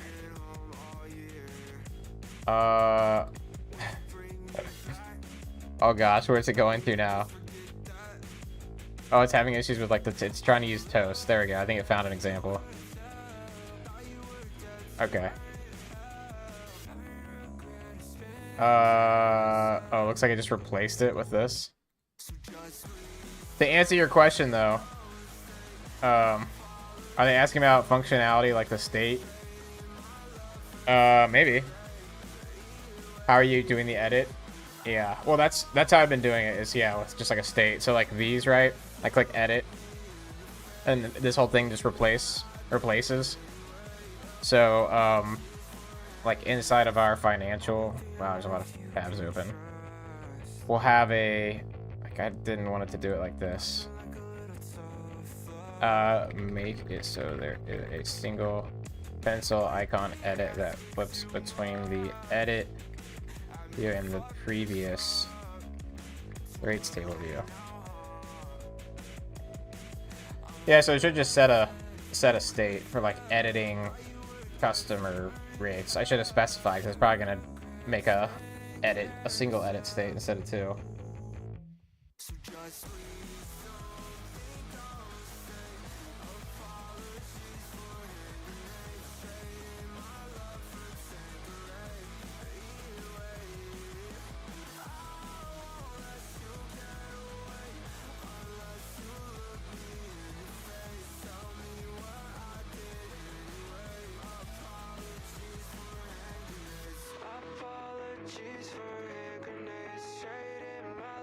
Oh, let's see what it did. Yeah, there we go. So like this, like we do everywhere else with like the pencil icon. We'll make it not grayed out though.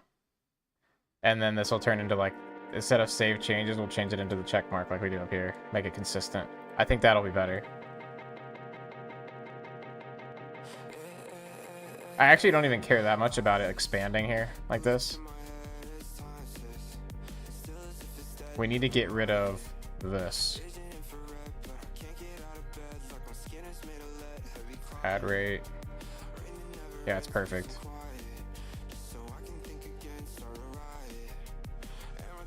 Alright, we can take it from here, I think. Because this is kind of a mess in here now. Oh wait, what are you doing? Stop. No, you're good. You're trying to add cancel? Wait, what? On cancel. Yeah, okay. Did you actually implement that or? Okay. Cool. That's fine. Alright. We actually aren't gonna do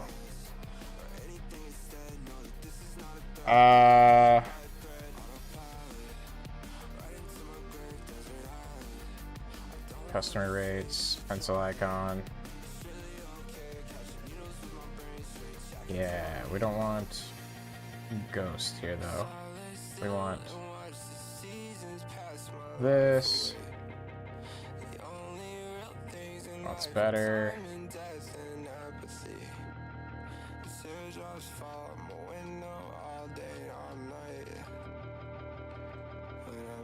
Yeah, that's better. So when you click the pencil icon, you set state to edit, and then you check for it in the component and change the component to a form. Yeah, exactly. So basically, again, this is kind of ugly, but we'll clean it up. So basically, on click it says toggle edit mode, which just sets to editing to true, and then all we're doing is saying, in here we're just saying like if. Is this set to like the usual size? Okay, I was gonna say I feel like it's small. Blow it up a little bit. And then in here we're just saying if we're editing, then show customer rates table, otherwise show our rates table. That's all we're doing. So one of the tricky things we need to do now though is we need to add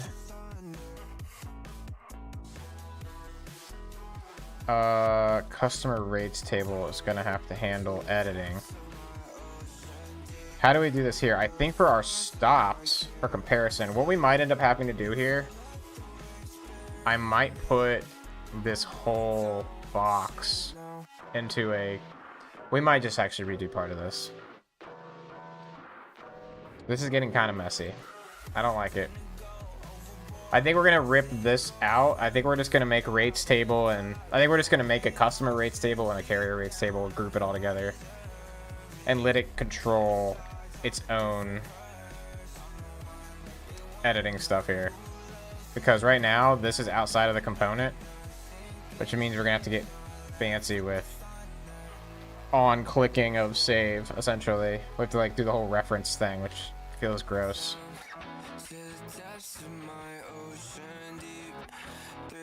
Man, this is just a tricky UI situation, honestly.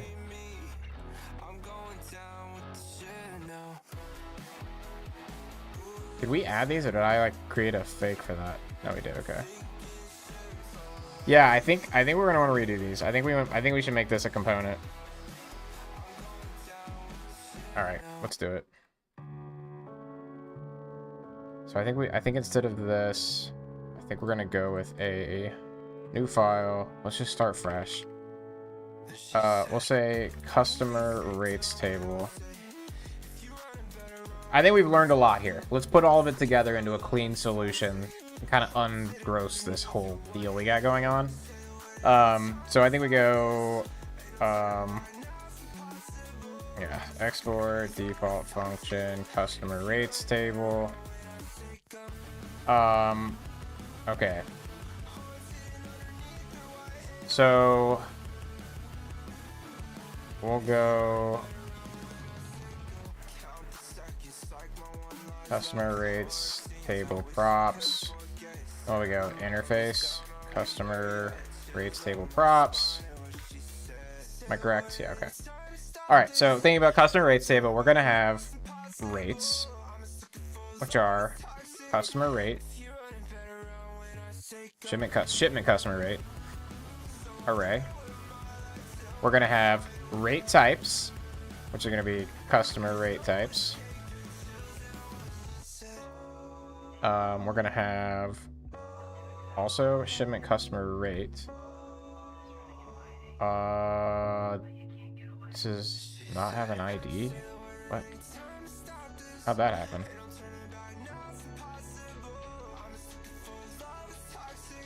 Right? That's weird. Okay. We have our rates, we have our rate types. Maybe we just make it edit right there live. Do we need a save?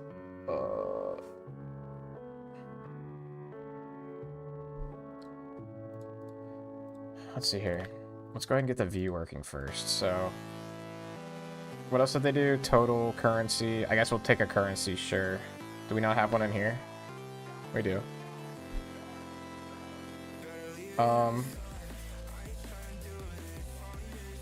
Turn.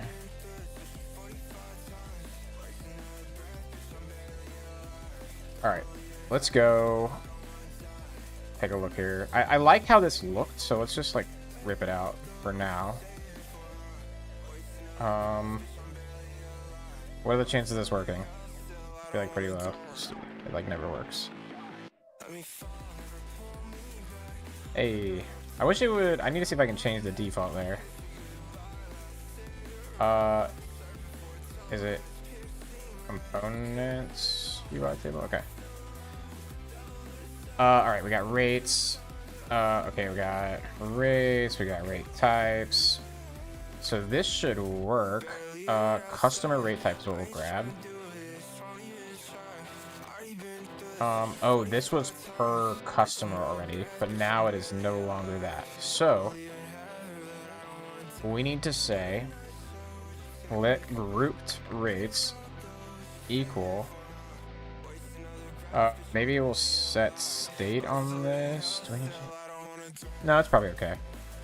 Basically, we want to go group the rates based on the customer.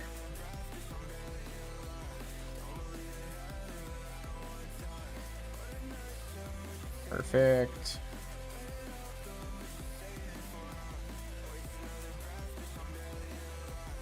Rates push, and we've got a total. Perfect. And then here, I think we want to do for each. So maybe what we'll do is we'll say we'll add a function for function. I forget how to do this the right way, so I'm probably gonna do it wrong. But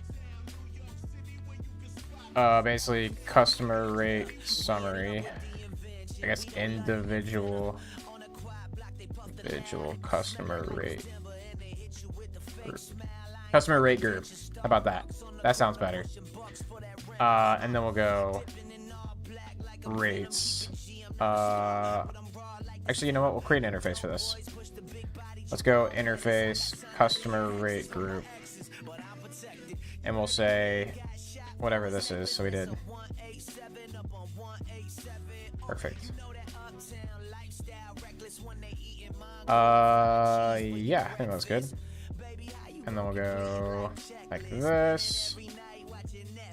We'll go customer rate group. Perfect. And then this will take rate group, which is a customer rate group.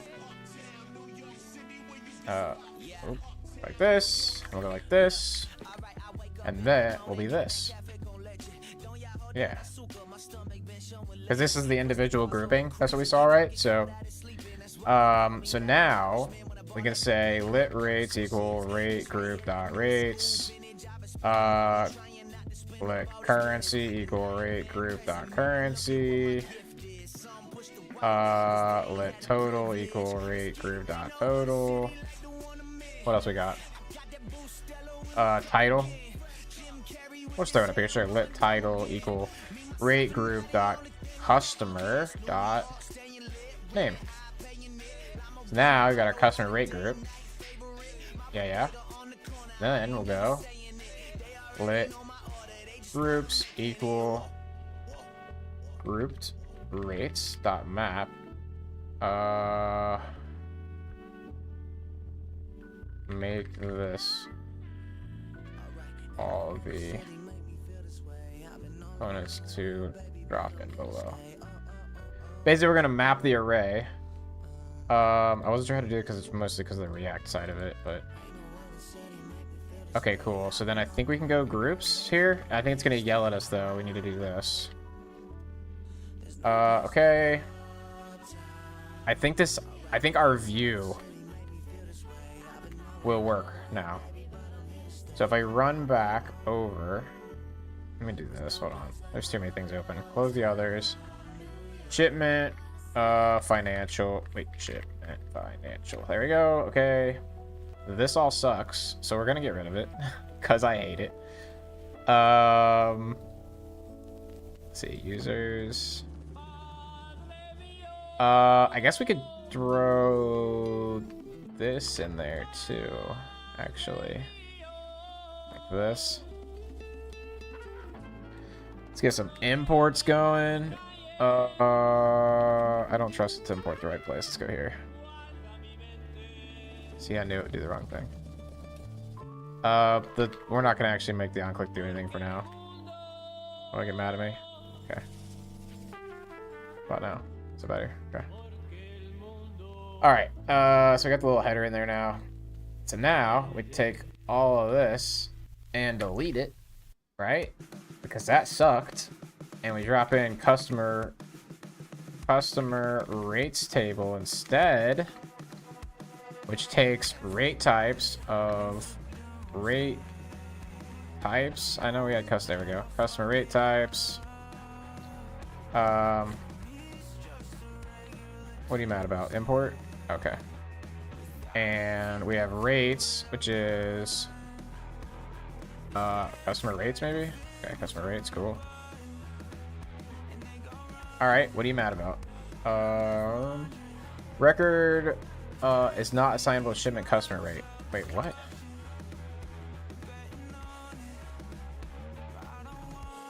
What have we done? Something stupid, probably. Okay. Oh, it's all the aggregates. So it's actually shipment, financial, shipment, customer rates that we want. We can get rid of that. Look, oh, dude. So much cleaner. So much cleaner. So it's going to say undefined, right? Can't be assigned. So we'll just go like this. Boom. And now, fingers crossed, it loads. Yeah, there we go. Did we get an error, though? Unexpected. Shipment financials 38 is not valid JSON. 38. Was that our rates? Fetching customers. Oh, weird. Customers? Customers. Here's... Wait, what is this from? Fetch customers. What do we got going on here?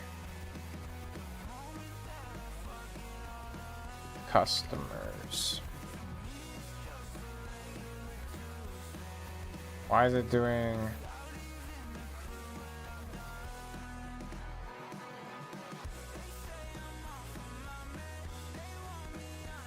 Weird. Customers dot index. We're doing the right type. Customer controller. Index. Oh. Did AI add that? AI must have added that. 34 minutes ago. Yeah, it did. Okay. We don't actually need that. Or that. Or that. We do need this. Wait, what? Shipment. It's right here. What are you mad about? Uh-oh, what'd I do? Use effect. Oh. Oh, it like plugged it into here. I see. Got it. Okay, yeah, we don't need customers. We'll actually grab that in the component, I think. Or maybe we'll pass it in. I don't know. We don't need to go get it again though. Yeah, we can just add shipment.customer probably. There we go, that's better. Cool. So I mean this looks basically the same as it did before. Which is good. That's what we're going for. let's go ahead and say, you know, honestly, I really don't like any of the stuff it did here, so I'm just gonna delete all of it. I think what we got going is way better. So this looks better. Yeah. Okay. There's like some padding going on that's weird. Hold on. Customer.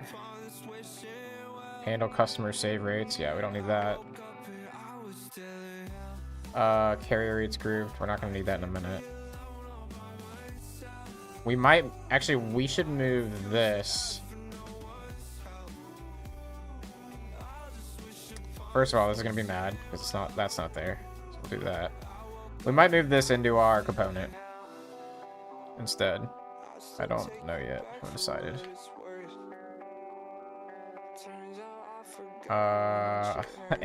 AI. You like that comment from AI? That's funny.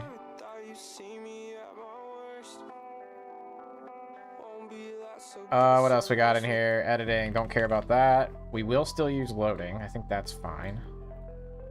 Because we do load financials. So that's okay. Let's go ahead and add a carrier rates table really quick. Carrier rates table. I'm actually just gonna ask AI to do this. Update this for carriers instead. This is a good AI use case. Oh, ugh. Don't speak too soon, I guess.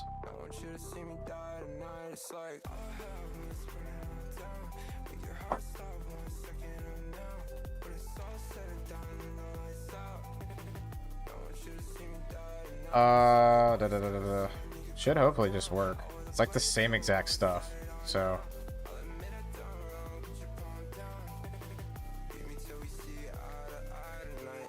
I mean, yeah, it's like the exact same stuff, just carrier instead.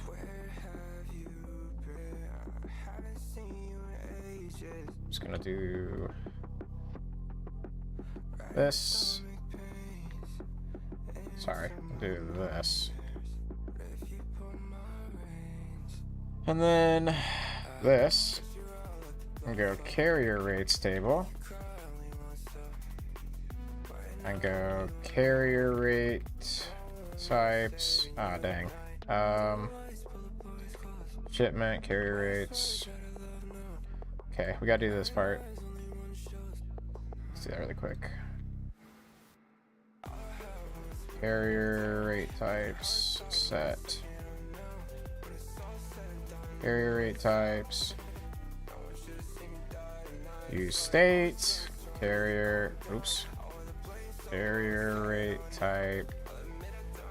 Array. Empty array. Alright. And then we'll just put it in here. That's fine. We'll do set carrier rate types. We'll do carrier rate types. Error with carrier rate types. And we'll add set carrier rate types to our dependency array.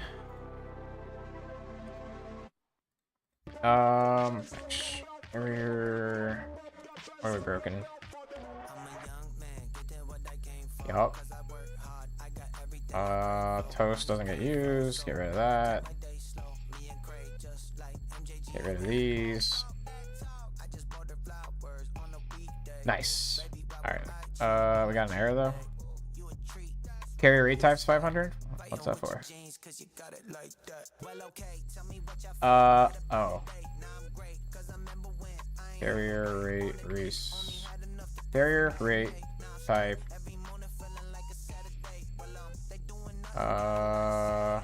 Did we not do get carrier rate types? Wait, what happened here?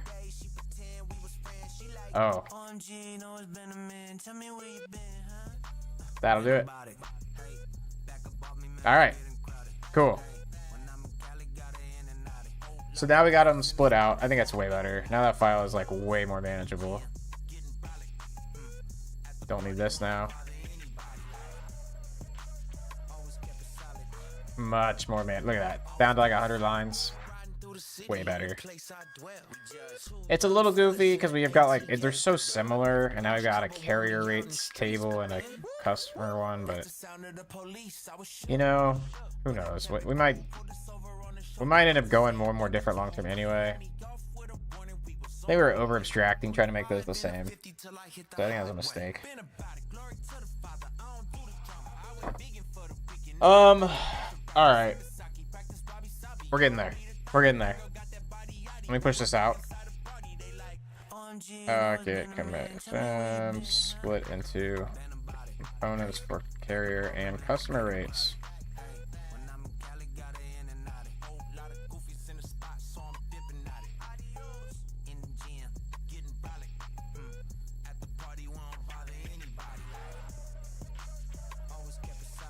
Any reason why you're not using inertia? Yeah, so like if we do inertia for loading, we have to reload like the page basically. So I use inertia sometimes. Like we have inertia in here, but there's like certain scenarios where we don't use it. I try to use it like when we do the edits, we'll probably use inertia. Like for the actual like edit post and everything. But when it comes to like grabbing data kind of on the fly, I like to use the fetch. We kind of started split some of it out into separate fetch requests so that it's not, the page loads faster and we can show like async loading. Because if you do inertia, if you do like inertia lazy loading or whatever, I guess load when visible or whatever. The thing is partial reloads, if you do only, like you do this, it'll only return users or it'll return everything except for users. There's no way to say like, load the whole page and then load carrier rate types in a second. That would be awesome, but it does not work. Because if you could, that'd be awesome. That's exactly what we're trying to do. I just want the page to load fast. So we load all of it in together, it'll load a little slower. So instead it makes a separate request so the page pops in with a little bit of like a skeleton like pulse.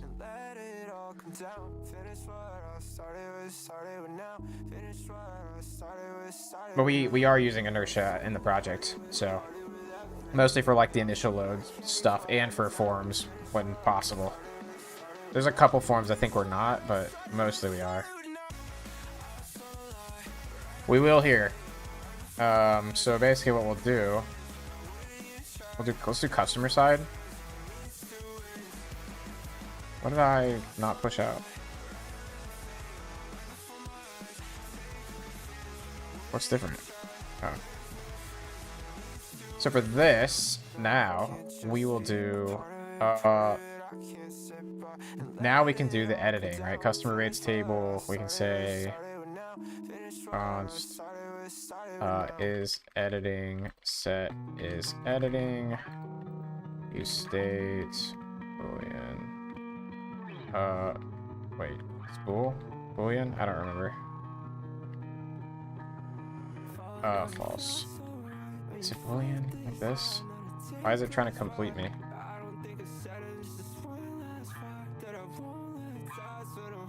Okay. And then, yeah, I think we'll just do like an editing. So we'll say pencil icon on click equals.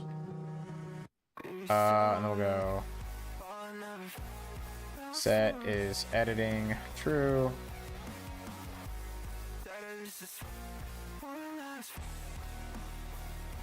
And then here we'll go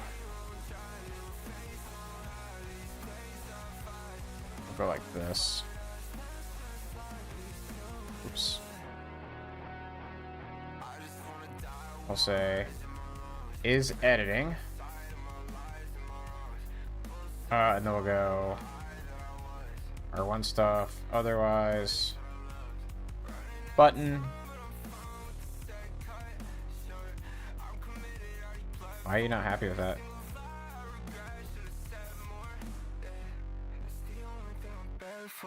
Basically, if it's editing, then we want to show two buttons. One of them being an X for set editing to false, and one of them for save, which is a check. So now, what'd I do?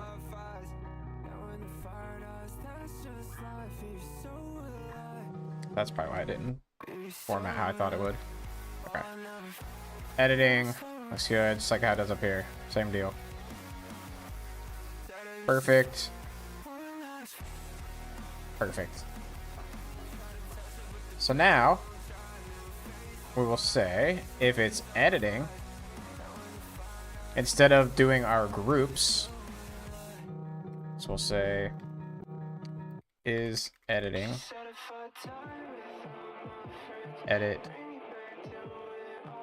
rows, else groups. You know what? We can do this.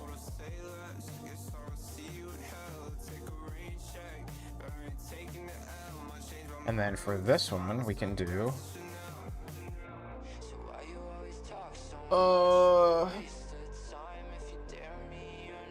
I guess we need to do like...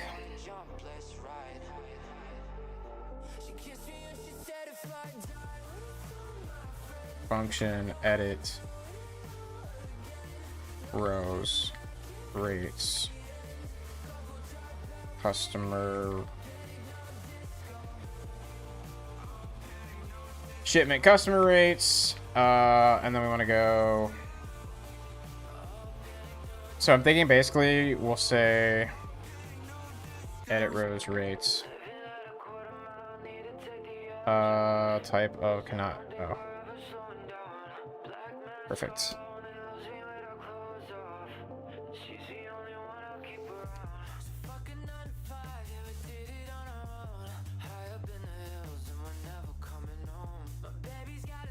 There we go.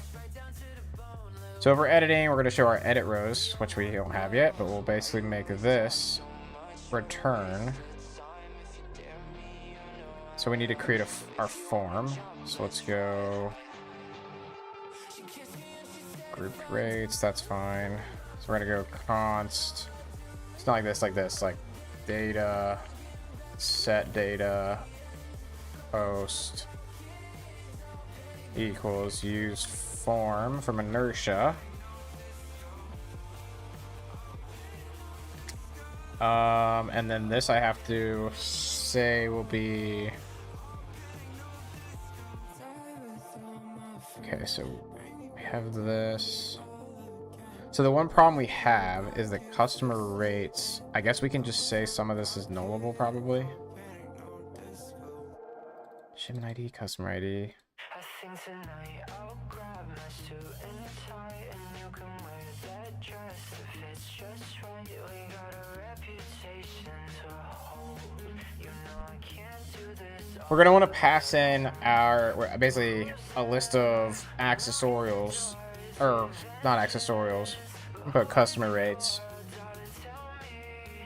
And if they have an ID, we update them. If they don't have an ID, we create them. And if an ID is out there that doesn't exist in the list, we delete it. Basically sync it. The problem we ran into before with this, and maybe what we'll do, in fact, I think this is what we'll do. Let's just go interface, shipment, customer rate row maybe, and we'll be like ID number.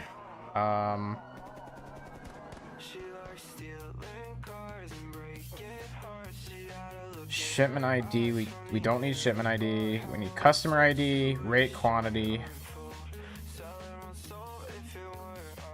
and a rate type ID. We need this basically. That's required. Total. We'll make these auto calculate. I think that's fine. We'll leave a note here. Used for posting to the API. We also need a customer ID.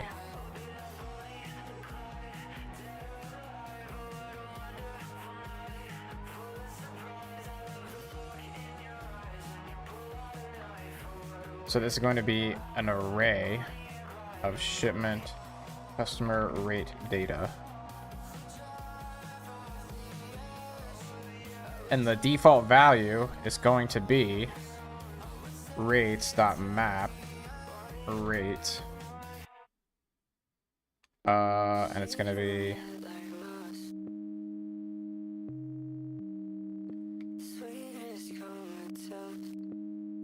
ID.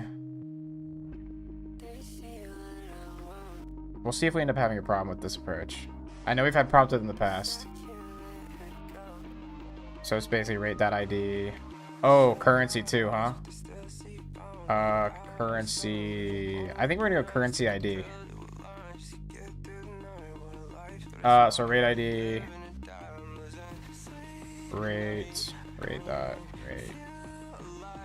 Amounts. Rate dot amounts. Rate. Do I do like this? Can I go like shipment customer rate data? Does that work? Or no? No. Okay. Why is it unhappy?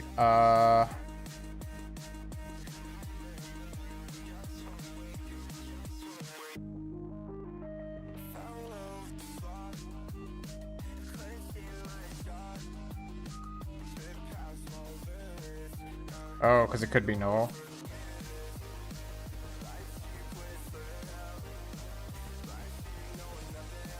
No?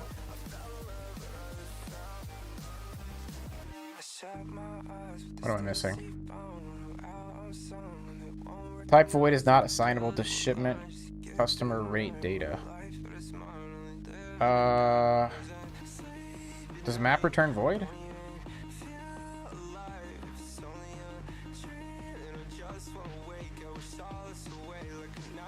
Not to. Wait.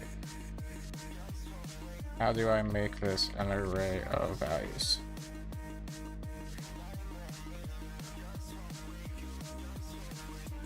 Wait, did I just have a typo?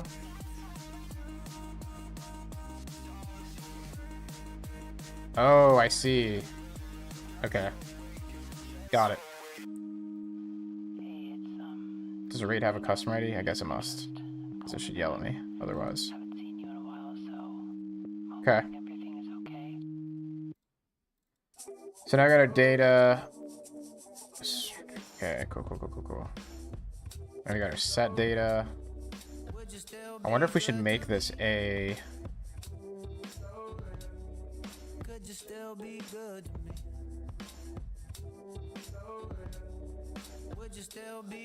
Yeah, this one for donuts. This one for all the grown-ups. Keep my cards close cause I don't deal with jokers. Man, I'm sick of being dope, but why they hardly notice? And these the joints that never sell, but yo, they still the coldest. It's feel like Philly. I gotta think about this again. The things I scribble make you think a little. They tell me to choose a side, but I decided to pick the middle. I can handle that, and yo, the kid could dribble. An overthinker, with the ink I'm like Tinker. Hatfield, at will, design rhymes. In 20 years, you trying to think of mind over mattress. Blinded by the fatness, it's hard to live righteous, but I'm trying to practice. And me and Del collect the addresses of anyone who ever. So if we add a new one, it won't have an ID.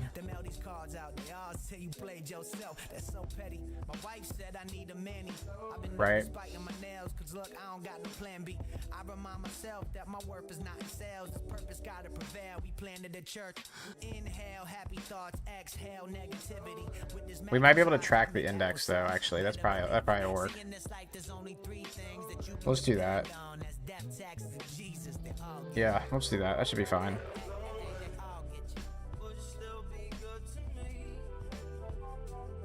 This ID is... Yeah. So then edit rows, we'll pass in. This one's for donuts, a sweetness anyone can taste. Words from Uncle Tay, your relative is crunk and We actually need to do this.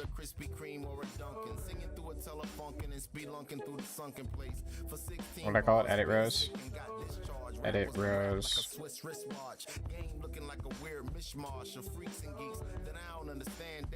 We'll do this instead.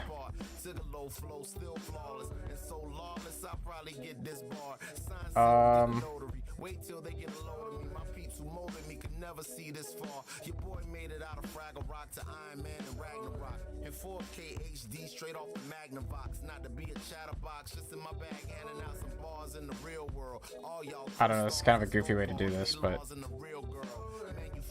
affection for a plastic connection. But my selection, basically, if it's edit rows, this is already okay. It's not in anything, so we create a.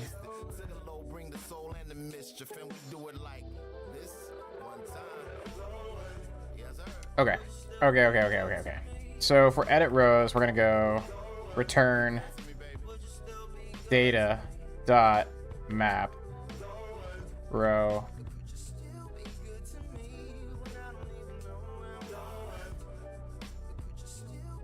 Why are you unhappy with that? That's okay. So this is gonna have a shipment customer, or sorry, no wait, what I call it? This shipment customer rate data.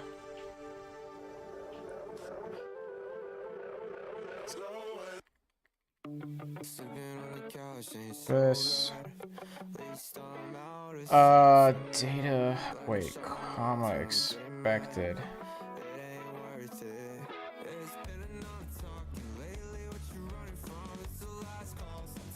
Wait, isn't data an array?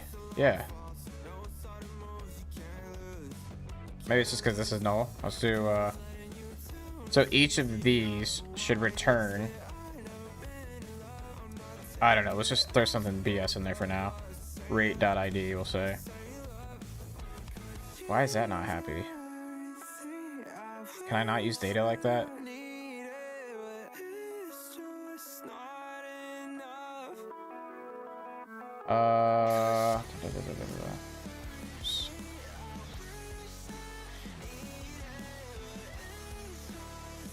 I don't really want to pass it all in there like that, but I mean, I guess I can.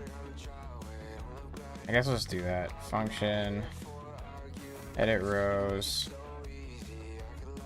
and then it'd be data. What? It would be data, set data.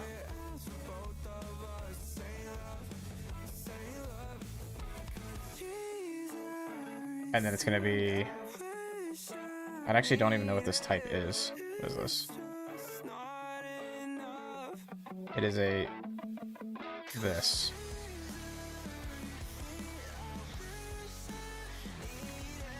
So the shipment customer rate data and this.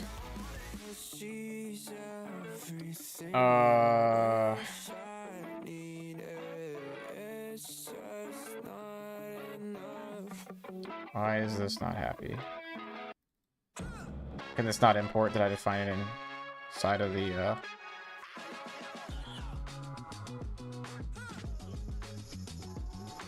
Why are you property or signature expected? Maybe because I don't have this.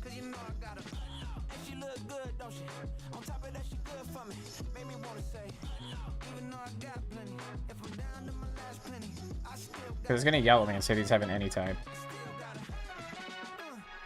Add types for this.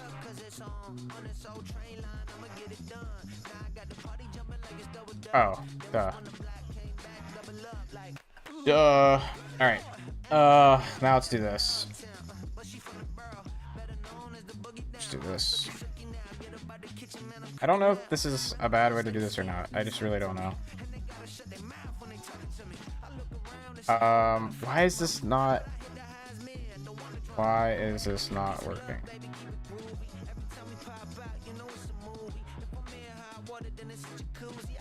Oh, I see. Okay. So then we'll just go edit rows, data equals data, set data equals set data. I think we have to do it this way because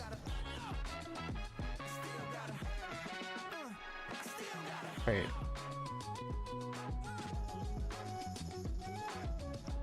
Oh.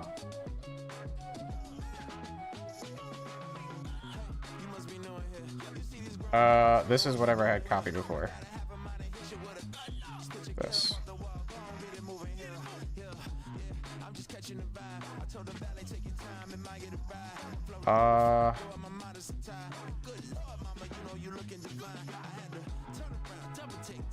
Wait, how do I do this?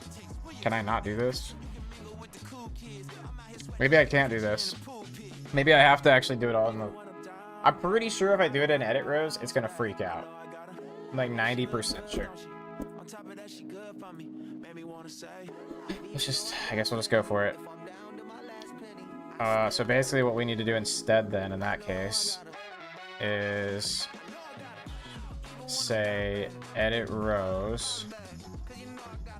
And we want to take this. So we need to pass in rates. Okay, and rate types probably. Okay, so we need to pass in rates and rate types. I mean, it's gonna have the same exact signature, basically.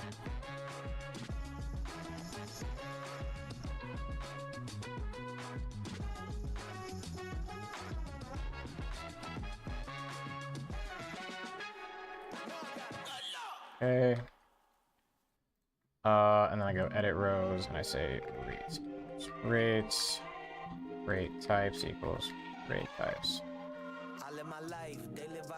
Okay. Okay.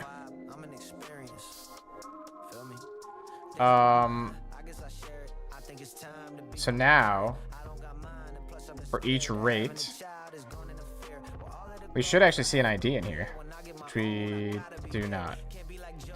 I need to check. I think our shipment customer, maybe it's shipment financials. I think we might not have passed ID in here. We did not.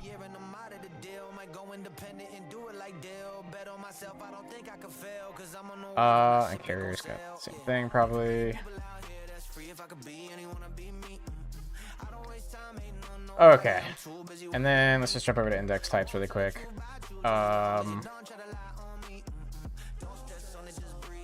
Okay, we already got those in there. Cool. Now, there we go. Cool. All right, we're getting somewhere. We're getting somewhere. Hopefully this will all come together here. I think it will. So, customer rates. Okay. So now I've got our posts and everything in here. So let's say,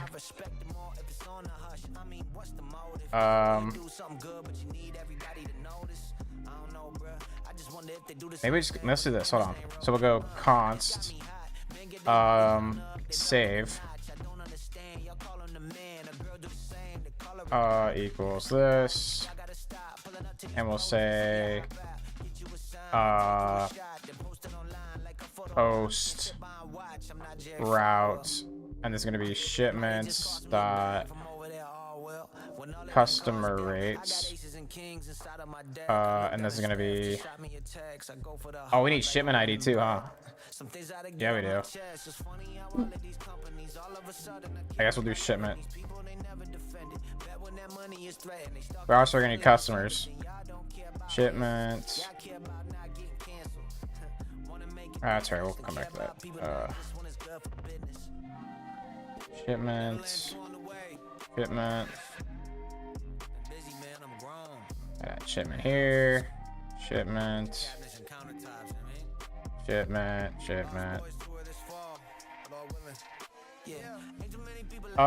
Cool. Let's go back to here.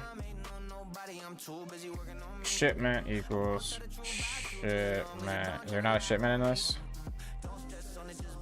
There is. Shipment. Okay. Pass it all the way in there. Oh, that's weird. Cool. What are we mad about? Okay. So we've got a shipment. So it's gonna be shipment. Shipment.id. And then, oh right, it's like this, right?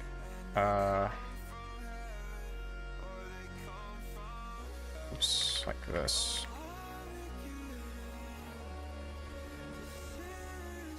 Okay, and this is gonna be like on success. I don't know, sure. Console.log. Oh.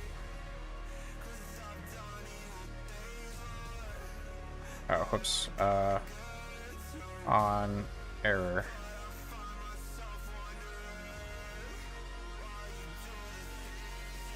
Error. Oh yeah, I forgot. I can just do this. This is fine for now. I think we're good. I think we're good. Ooh, it's 5:30 already. We're making progress. This is going good though. I want to get this edit working. I think we're close.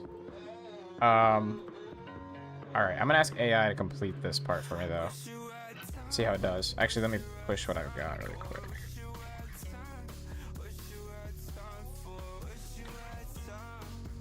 Complete the edit.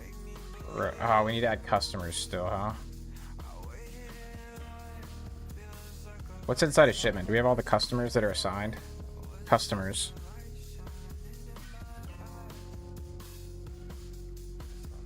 Yeah, we do.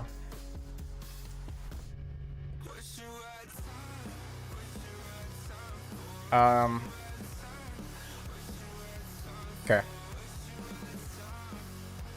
Completely edit rows and add okay. Delete row, which is blank row or moves the one needed. When edits happen, we should call set data with the index of the row to update the correct row and reset the array of data. See what it does.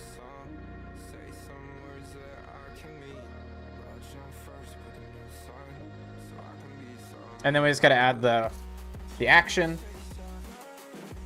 And then we're good. Easy. So easy.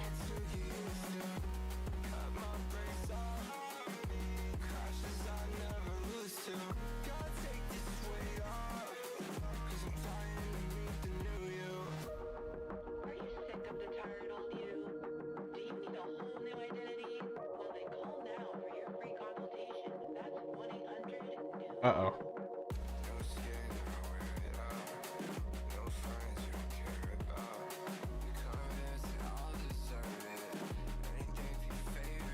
Why does it think the edits don't apply? I don't know why that's like a problem now. It was definitely not a problem in the past. I'll stop. Let's apply this. Let's load. Edit. Yeah. If I go.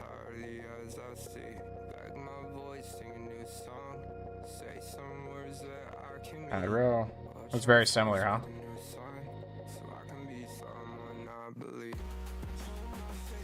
Okay, cool. Good progress, good progress. Currency does not exist on shipment. That's a good point.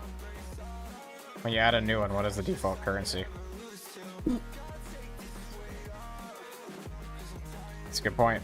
That's a good point. Maybe there should be a currency level on the shipment. Customer ID, customers, right? Dot customers 0 dot ID or 0. I think we go or 0. There is none. Let's just go data 0 dot currency ID for now. Delete. That's looking pretty good. Let's go with a trash can. Yeah, trash can. Let's make it destructive. Actually, we'll go ghost, and we'll go class name. What do we say? It was like text destruct? Yeah, okay. Does that work? Yeah, there we go. Should you be able to edit those? I don't know. That looks terrible. How about we go with real inputs?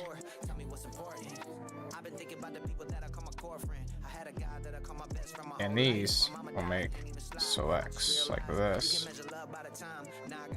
I can't remember what this field is. Default value?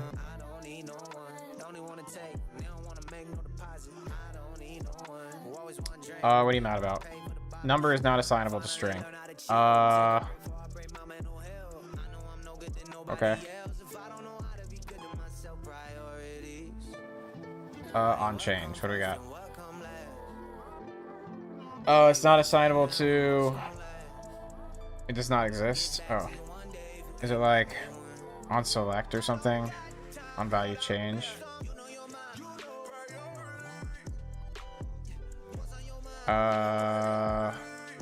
Update row. I think it's like this whole thing. We'll go value.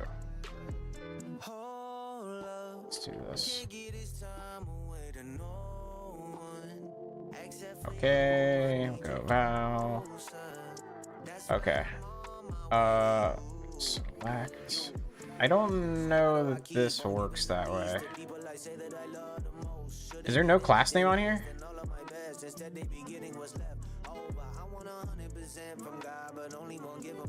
Wait, what? No way. What is it talking about? Select. Have we done select before?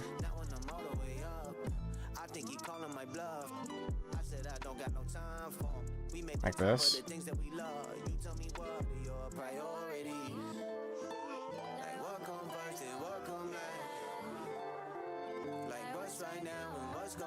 I think it's gonna do the right thing.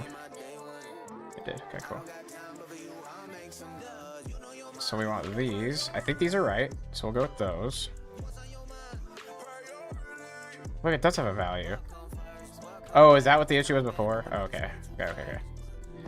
And then we gotta do select rate type, I guess. And then content. Okay, we do this. Select item, key, and value is what we're looking for. Select item. Oh, it already did it. Okay. It like almost did it, right? I like the fact that what are we mad about? Value needs to be dot to string. Submits himself and asks God. Probably like this. And to guide, and so we happy? That humble part too. Much better. Much better. Cool. We can get rid of save changes. See ya. How have we done add before? Add stop. That looks terrible. Guess I don't really know. We haven't done this too much in this kind of scenario. That's probably okay for now. Add rate. Or maybe new rate?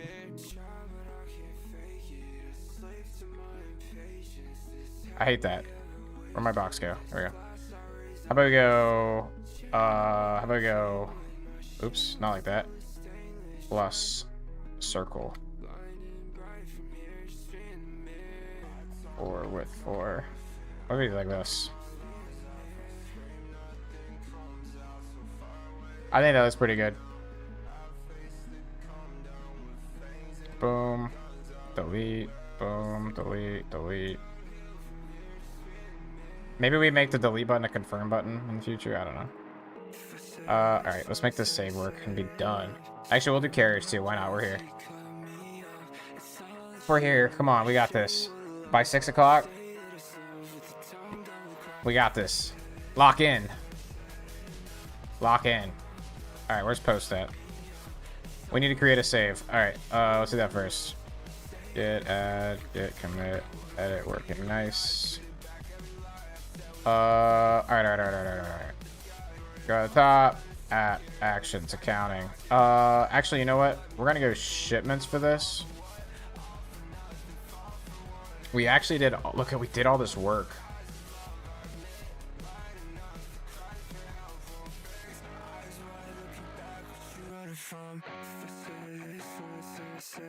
We did so much work here. Oh, we need to add customer to the list.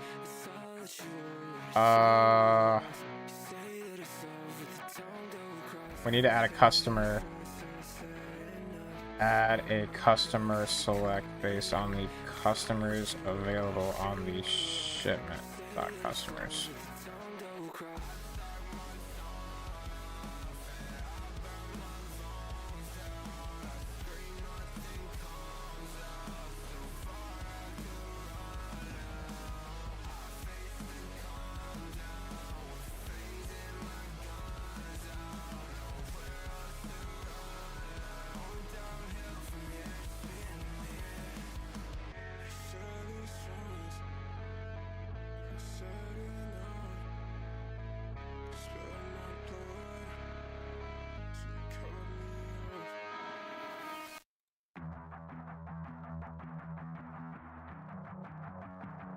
Okay.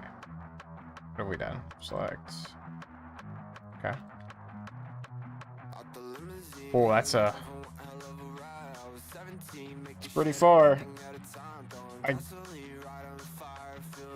Maybe we do need to stack them.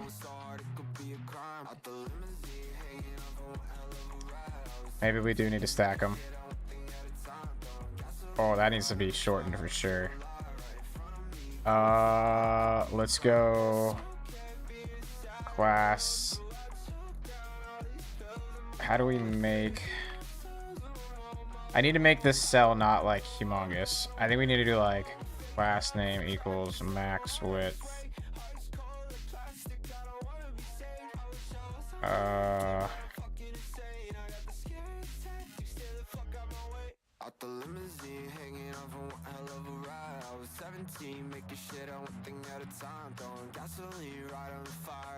Ooh, yeah.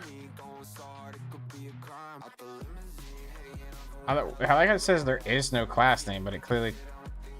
Or wait, did it not? Was it because I picked this one? Oh, never mind.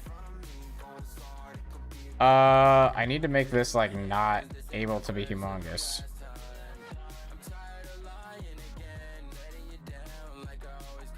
Okay, there it goes. Maybe we can do like a third or something.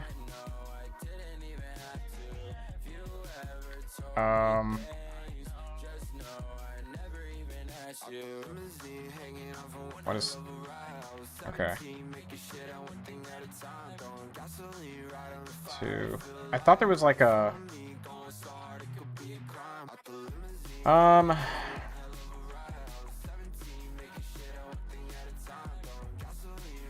Let's just ask AI. Long customer names are smashing the row. See what it thinks.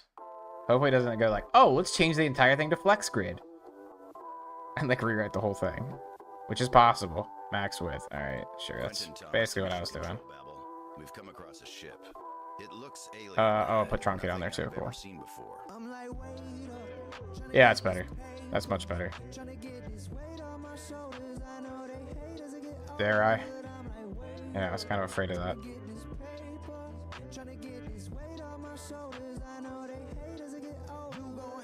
Very broken.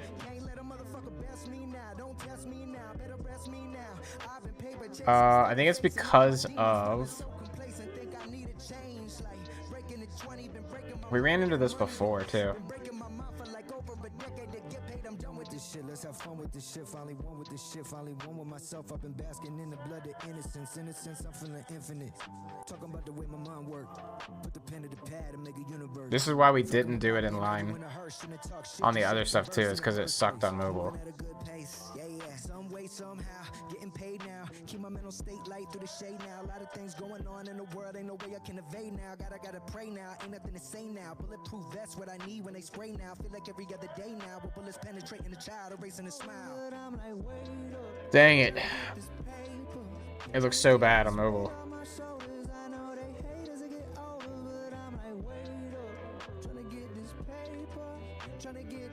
This is very broken on mobile now.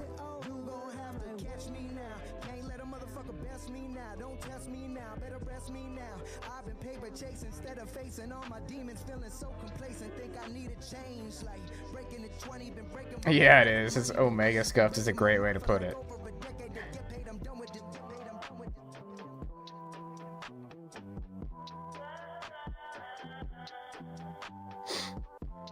Okay. I mean, it fixed mobile. It sucks. I hate it. But now you can technically do it. Now, like, technically works. Let's see what it did. Width full. Small width auto. Got it. So we can get rid of that for these. We go minimum width probably.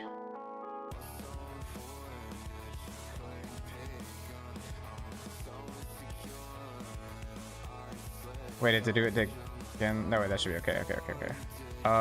Rate type. Total.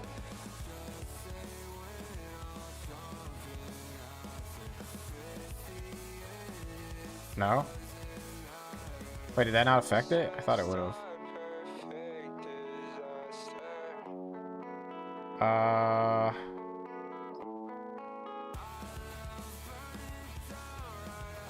Flex column. I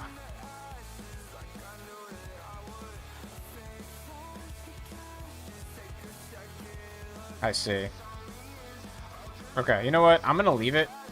Even though this looks really stupid. That at least it's like usable now. We will not keep this for sure. I think what we'll need to do.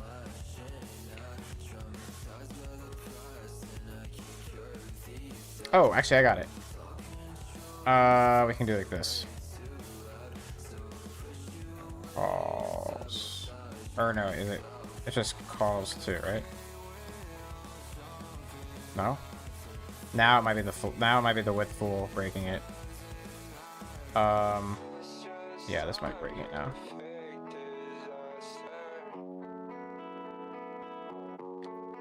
Let me just ask it. Maybe I'll do this. Make it so on mobile there are 2 per line instead of all.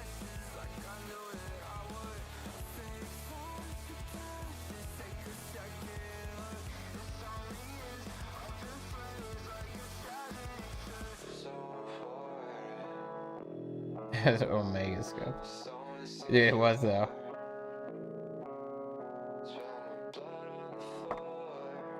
Oh, I was close. Okay, that's better.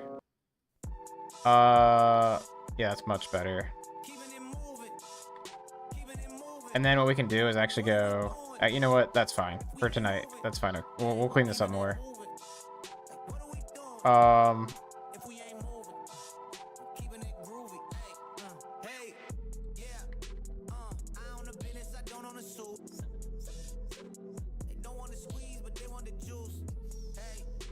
Yeah.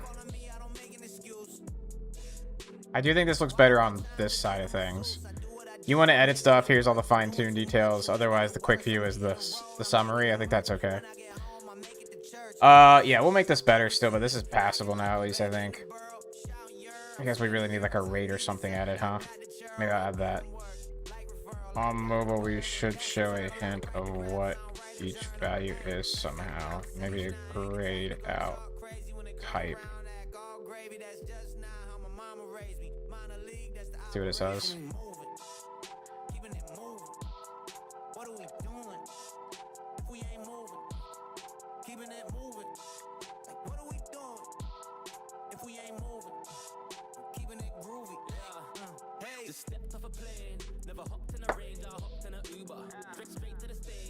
There we go.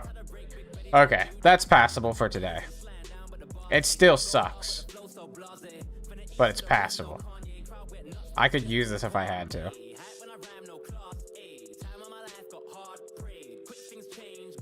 Yeah, we'll go with that for today.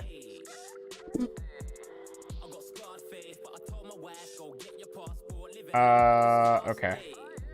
Yep. That's good. Cool. Alright, let's make save work. So we need like a save customer rates. So I think all these create shipment customer rate, delete shipment customer rate, update shipment customer rate. We get rid of them. We don't need them. I think we go new file, save.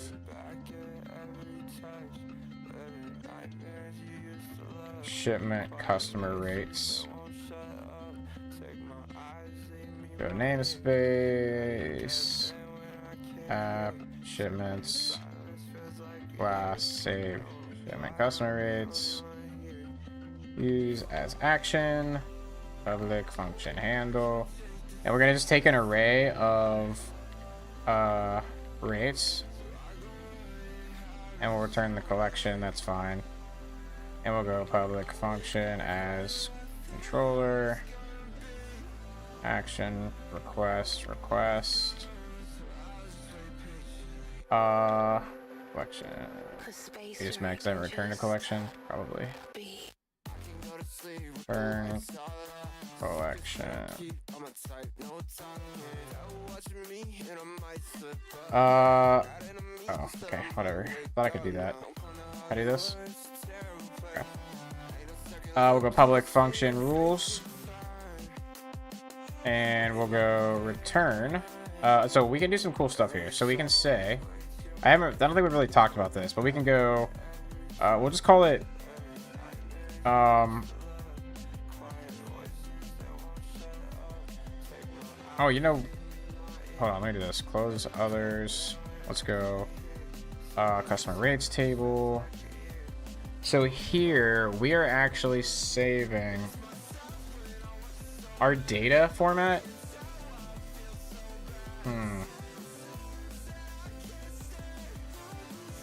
We probably want to name this, right? I think I want it to be more like this. Rates. And there we go. Rates. Like this. I think we want to do it like this. Give it a rates field, because then what we can do is we can say rates dot star dot ID, and we can say nullable. We can go rates. Basically, we can define what each property is supposed to be, so we know. Let's go to our rate data here. Rates dot star dot rate. It's going to be a number. Actually, is it float? I don't remember. Complete list based on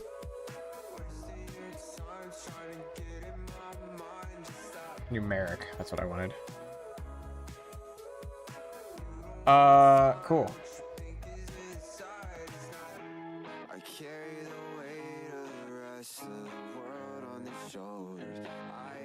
Customer rate types ID. Customers. Cool. Alright, cool. So now we can do return this handle request validated. Oh.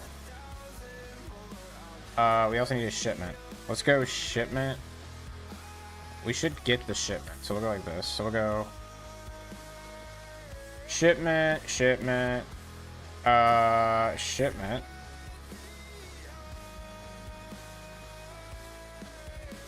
Like this. Validated rates. What are you unhappy about? Import. Alright, cool. And then we'll go public function HTML response. And this is going to actually be a collection of rates, technically, at this point. And we're going to actually do return redirect back, which should cause a reload in place and reflect our changes, theoretically. All good as well. And then we'll go ahead and do a JSON response too. Why not? And this is going to be collection rates,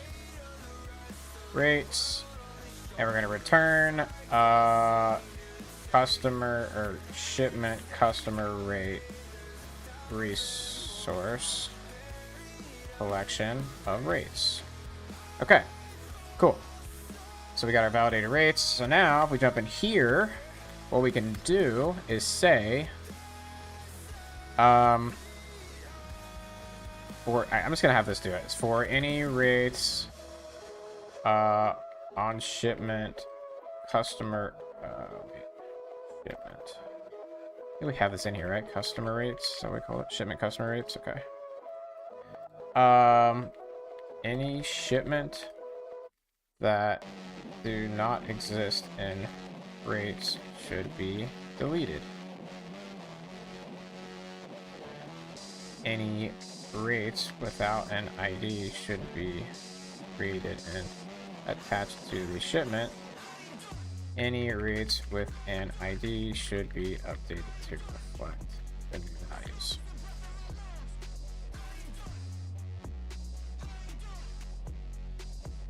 There's a sync command you can do, but I don't know how well it works. I ran into problems before using it, so. Let's see what we did here. So we're saying existing rates. Get all the rates. This is not how I was gonna do it. Alright, let's do it manually. So I want to go, we can actually just go shipment customer rates. Where, wait, it's like this. Where, sale, artisan, tinker. Oh, this is gonna be broken. Hold on. Return new collection.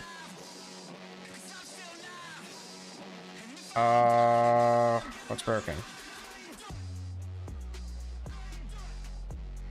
Oh. Create shipment customer. Yeah, all these went away. That's fine. I think I can go right. I think should we go shipment first. Oh, I gotta log in. Auth, login, user first, shipment first, shipment customer rates, where ID, I don't know, where ID 5. Okay, yeah, I can do that. Okay, so it's with the curlies. So we can actually do this a lot quicker. We can basically go to delete equals shipment shipment customer rates where not in and we can say ID. Pretty sure we can do this.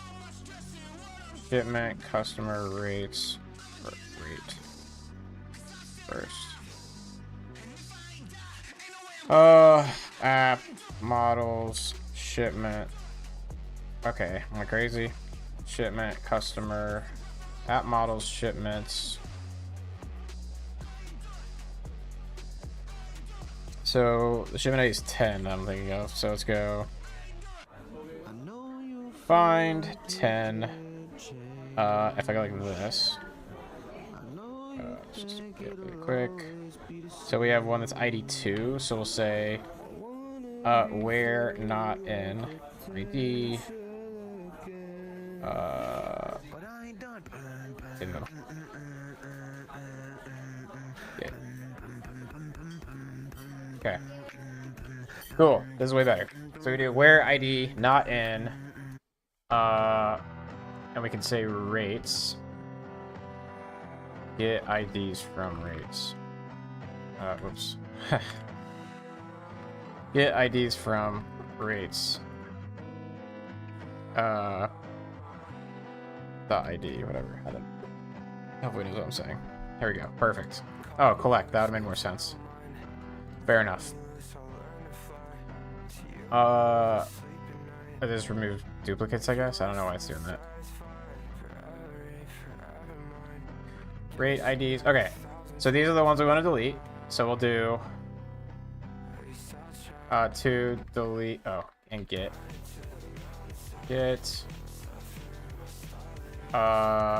for each run. Okay, that's fine. Nope, calm down. Okay, so we deleted all these. Delete the old rates. Create update. Updated rates is collection.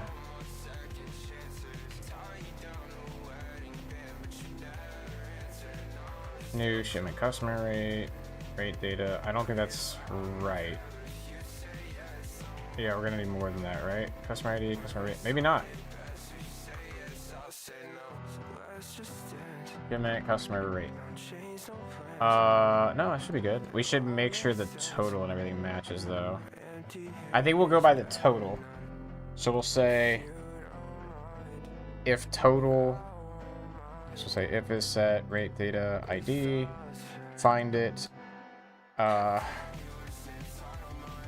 Where shipment. Wait, is that in here? That's not in here.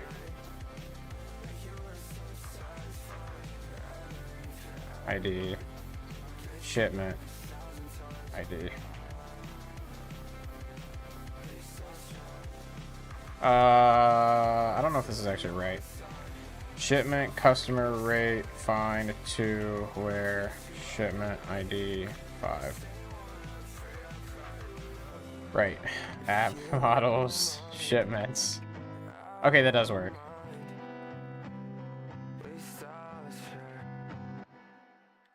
Get. So this should bring back 1. I do 10. Okay, cool. Wait. No, it didn't. Oh, interesting. Okay, I'm glad I checked. So let's go where ID and shipment ID, and we'll go first. It should be 1. And let's say if rate. Right. I'll just double check that. That should be good though. Where ID 2, where, and then we'll go first. Yeah, we're good. Cool. And then if it is, we'll do update with the rate data.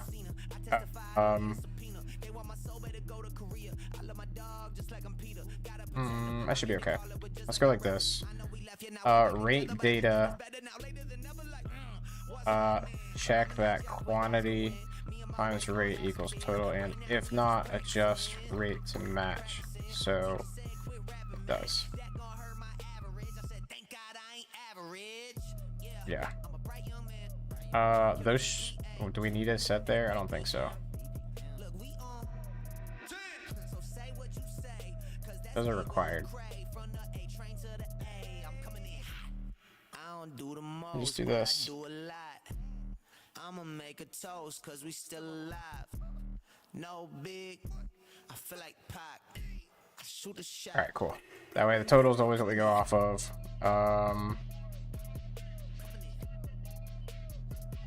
That should be good. What else? So if it's set, let's do an else instead. I don't like to continue there. Okay. So basically, if there's a rate found.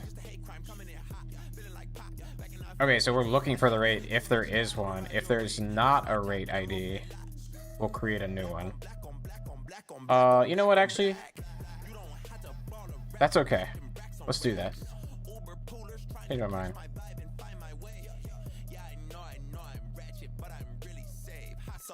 Continue, we created.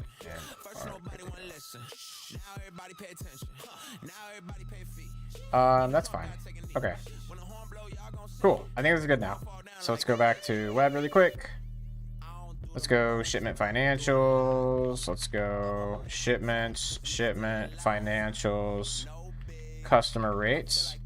Let's make it a post. Shipment financials, customer rates. Let's do save shipment customer rates. Here's our endpoint. We're so close.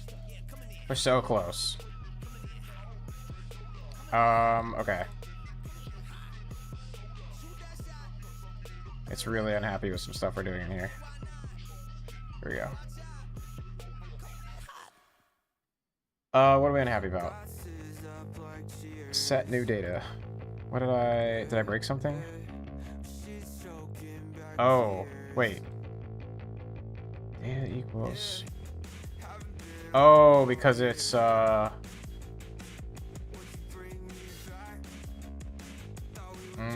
yeah. That's right.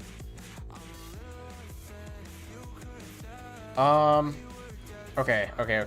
We gotta update this for rates. So now equals data dot rates. Yeah. Let's just go update this file to use data dot rates instead of data when setting and updating.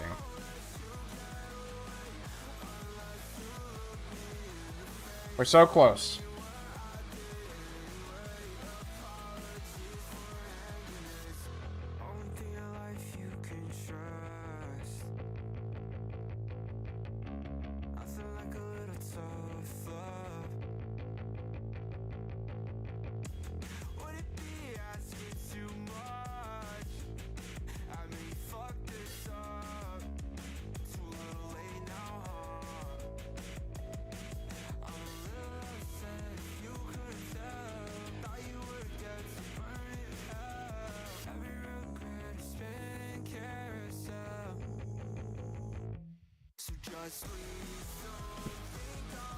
Okay, wait, calm down.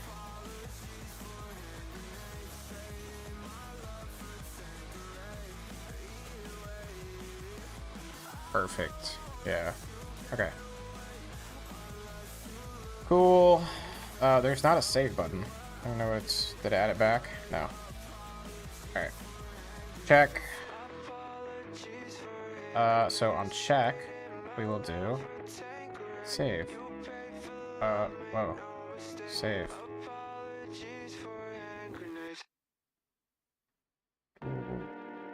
Oh.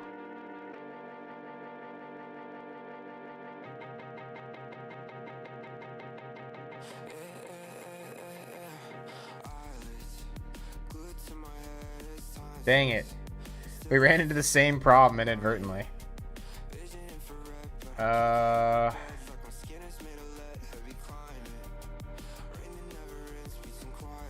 We need to pass the save function from the check into the edit rows to trigger the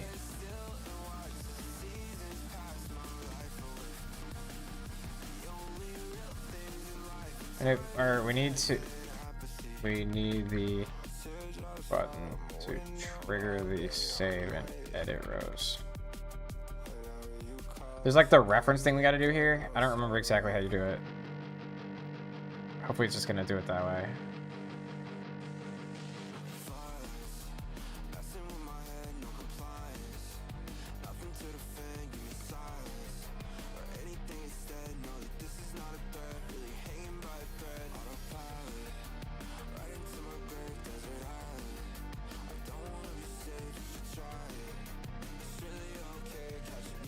Handle save. Yeah, there it goes. Okay, cool.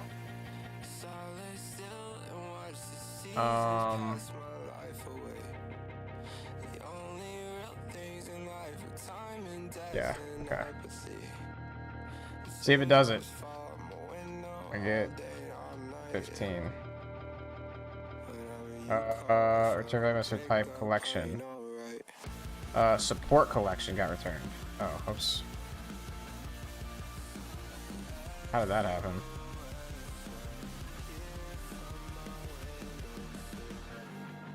Do I collect it at the end or something goofy? Oh yeah, because I create a collection. That's fine. Yeah, it should be fine, I think. Let's just do a hard refresh. Edit. I did update. Let's go to 25.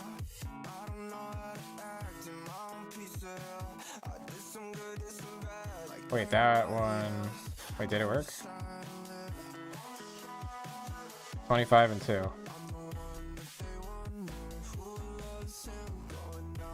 It did. It just didn't refresh. Okay. Okay, that's okay. So now I want to go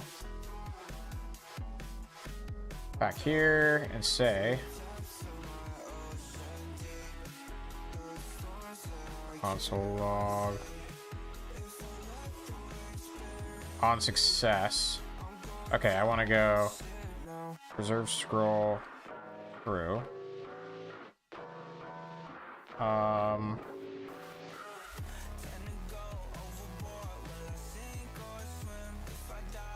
It's a good start. 5. And then not preserve scroll. We get financials. Oh, did I not save it? I might not have. Okay, there you go. So I need to grab the financials again. Basically. Shipment financial details.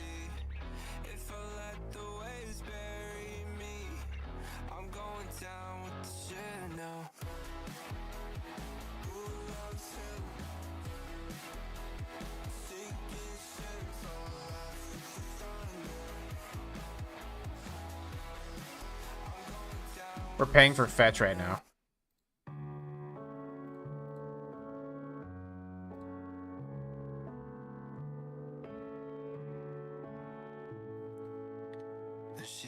Maybe we do need to pass financials in at the beginning.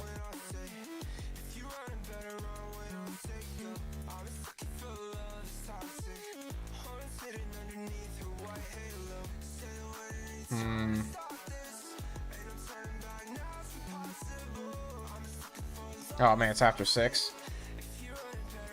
All right, I think I'm gonna call it here because it's getting late. But this is pretty good.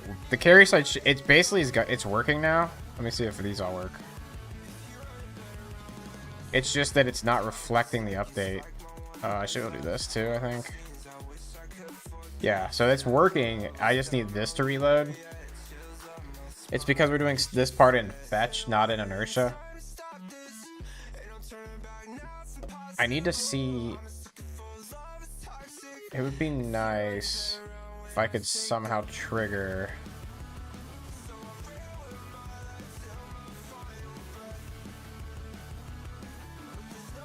If I make customer rates standalone and it just took a shipment and went and grabbed them instead of getting the totals or whatever, that would do it, and that might be what I do. Because then I can just refetch them and load them. So that might be how I change this. That way they'll reflect real time. Let me think here. Don't save.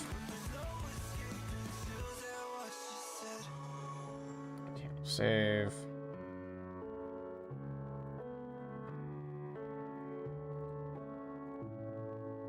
Yeah, we're just logging. We need to like trigger.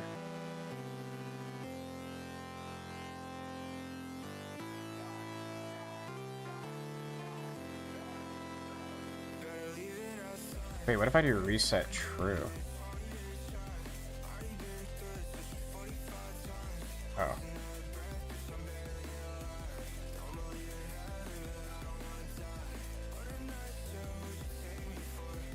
Hold on. What does this do?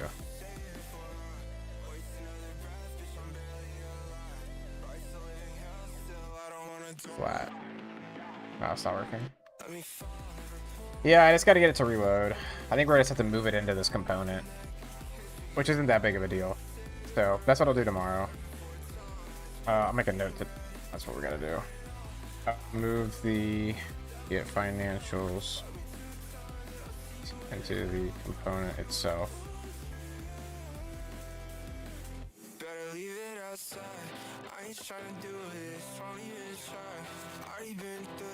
So it refreshes the amounts on save.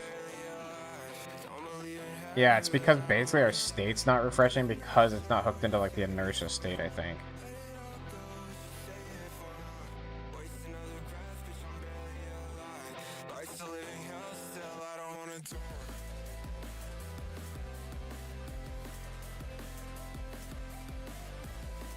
but it is looking good, and getting this over onto the carrier side should be really quick.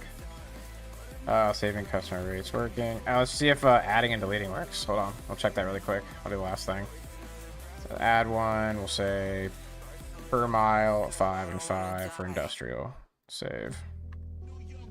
Industrial per mile 5 and 5, 25. Looks good. And deleting. Looks good. All right, so it's working. We just got to get the like refresh working, which isn't that big of a deal. I like it though. I think it's looking pretty good. We might end up making this full width though. I haven't decided yet. Just to like unclutter it a little bit. That might happen. But otherwise I like it. I think it's looking good. And it should work on mobile. We'll see. It looks a little goofy though. Yeah, a little goofy. But it works. Alright. I'm going to call it there. I'll be back again on Wednesday. Should be back. Yeah, I'll be back on Wednesday. And I'm going to get this done tomorrow before then probably. So I'll have carrier and customer. We'll work on accessorials on Wednesday, which should be pretty straightforward. A lot less complicated. It's just one box down here. We'll just do like the same thing. So anyway, thanks for tuning in, hanging out. And yeah, I'll catch y'all back again on Wednesday.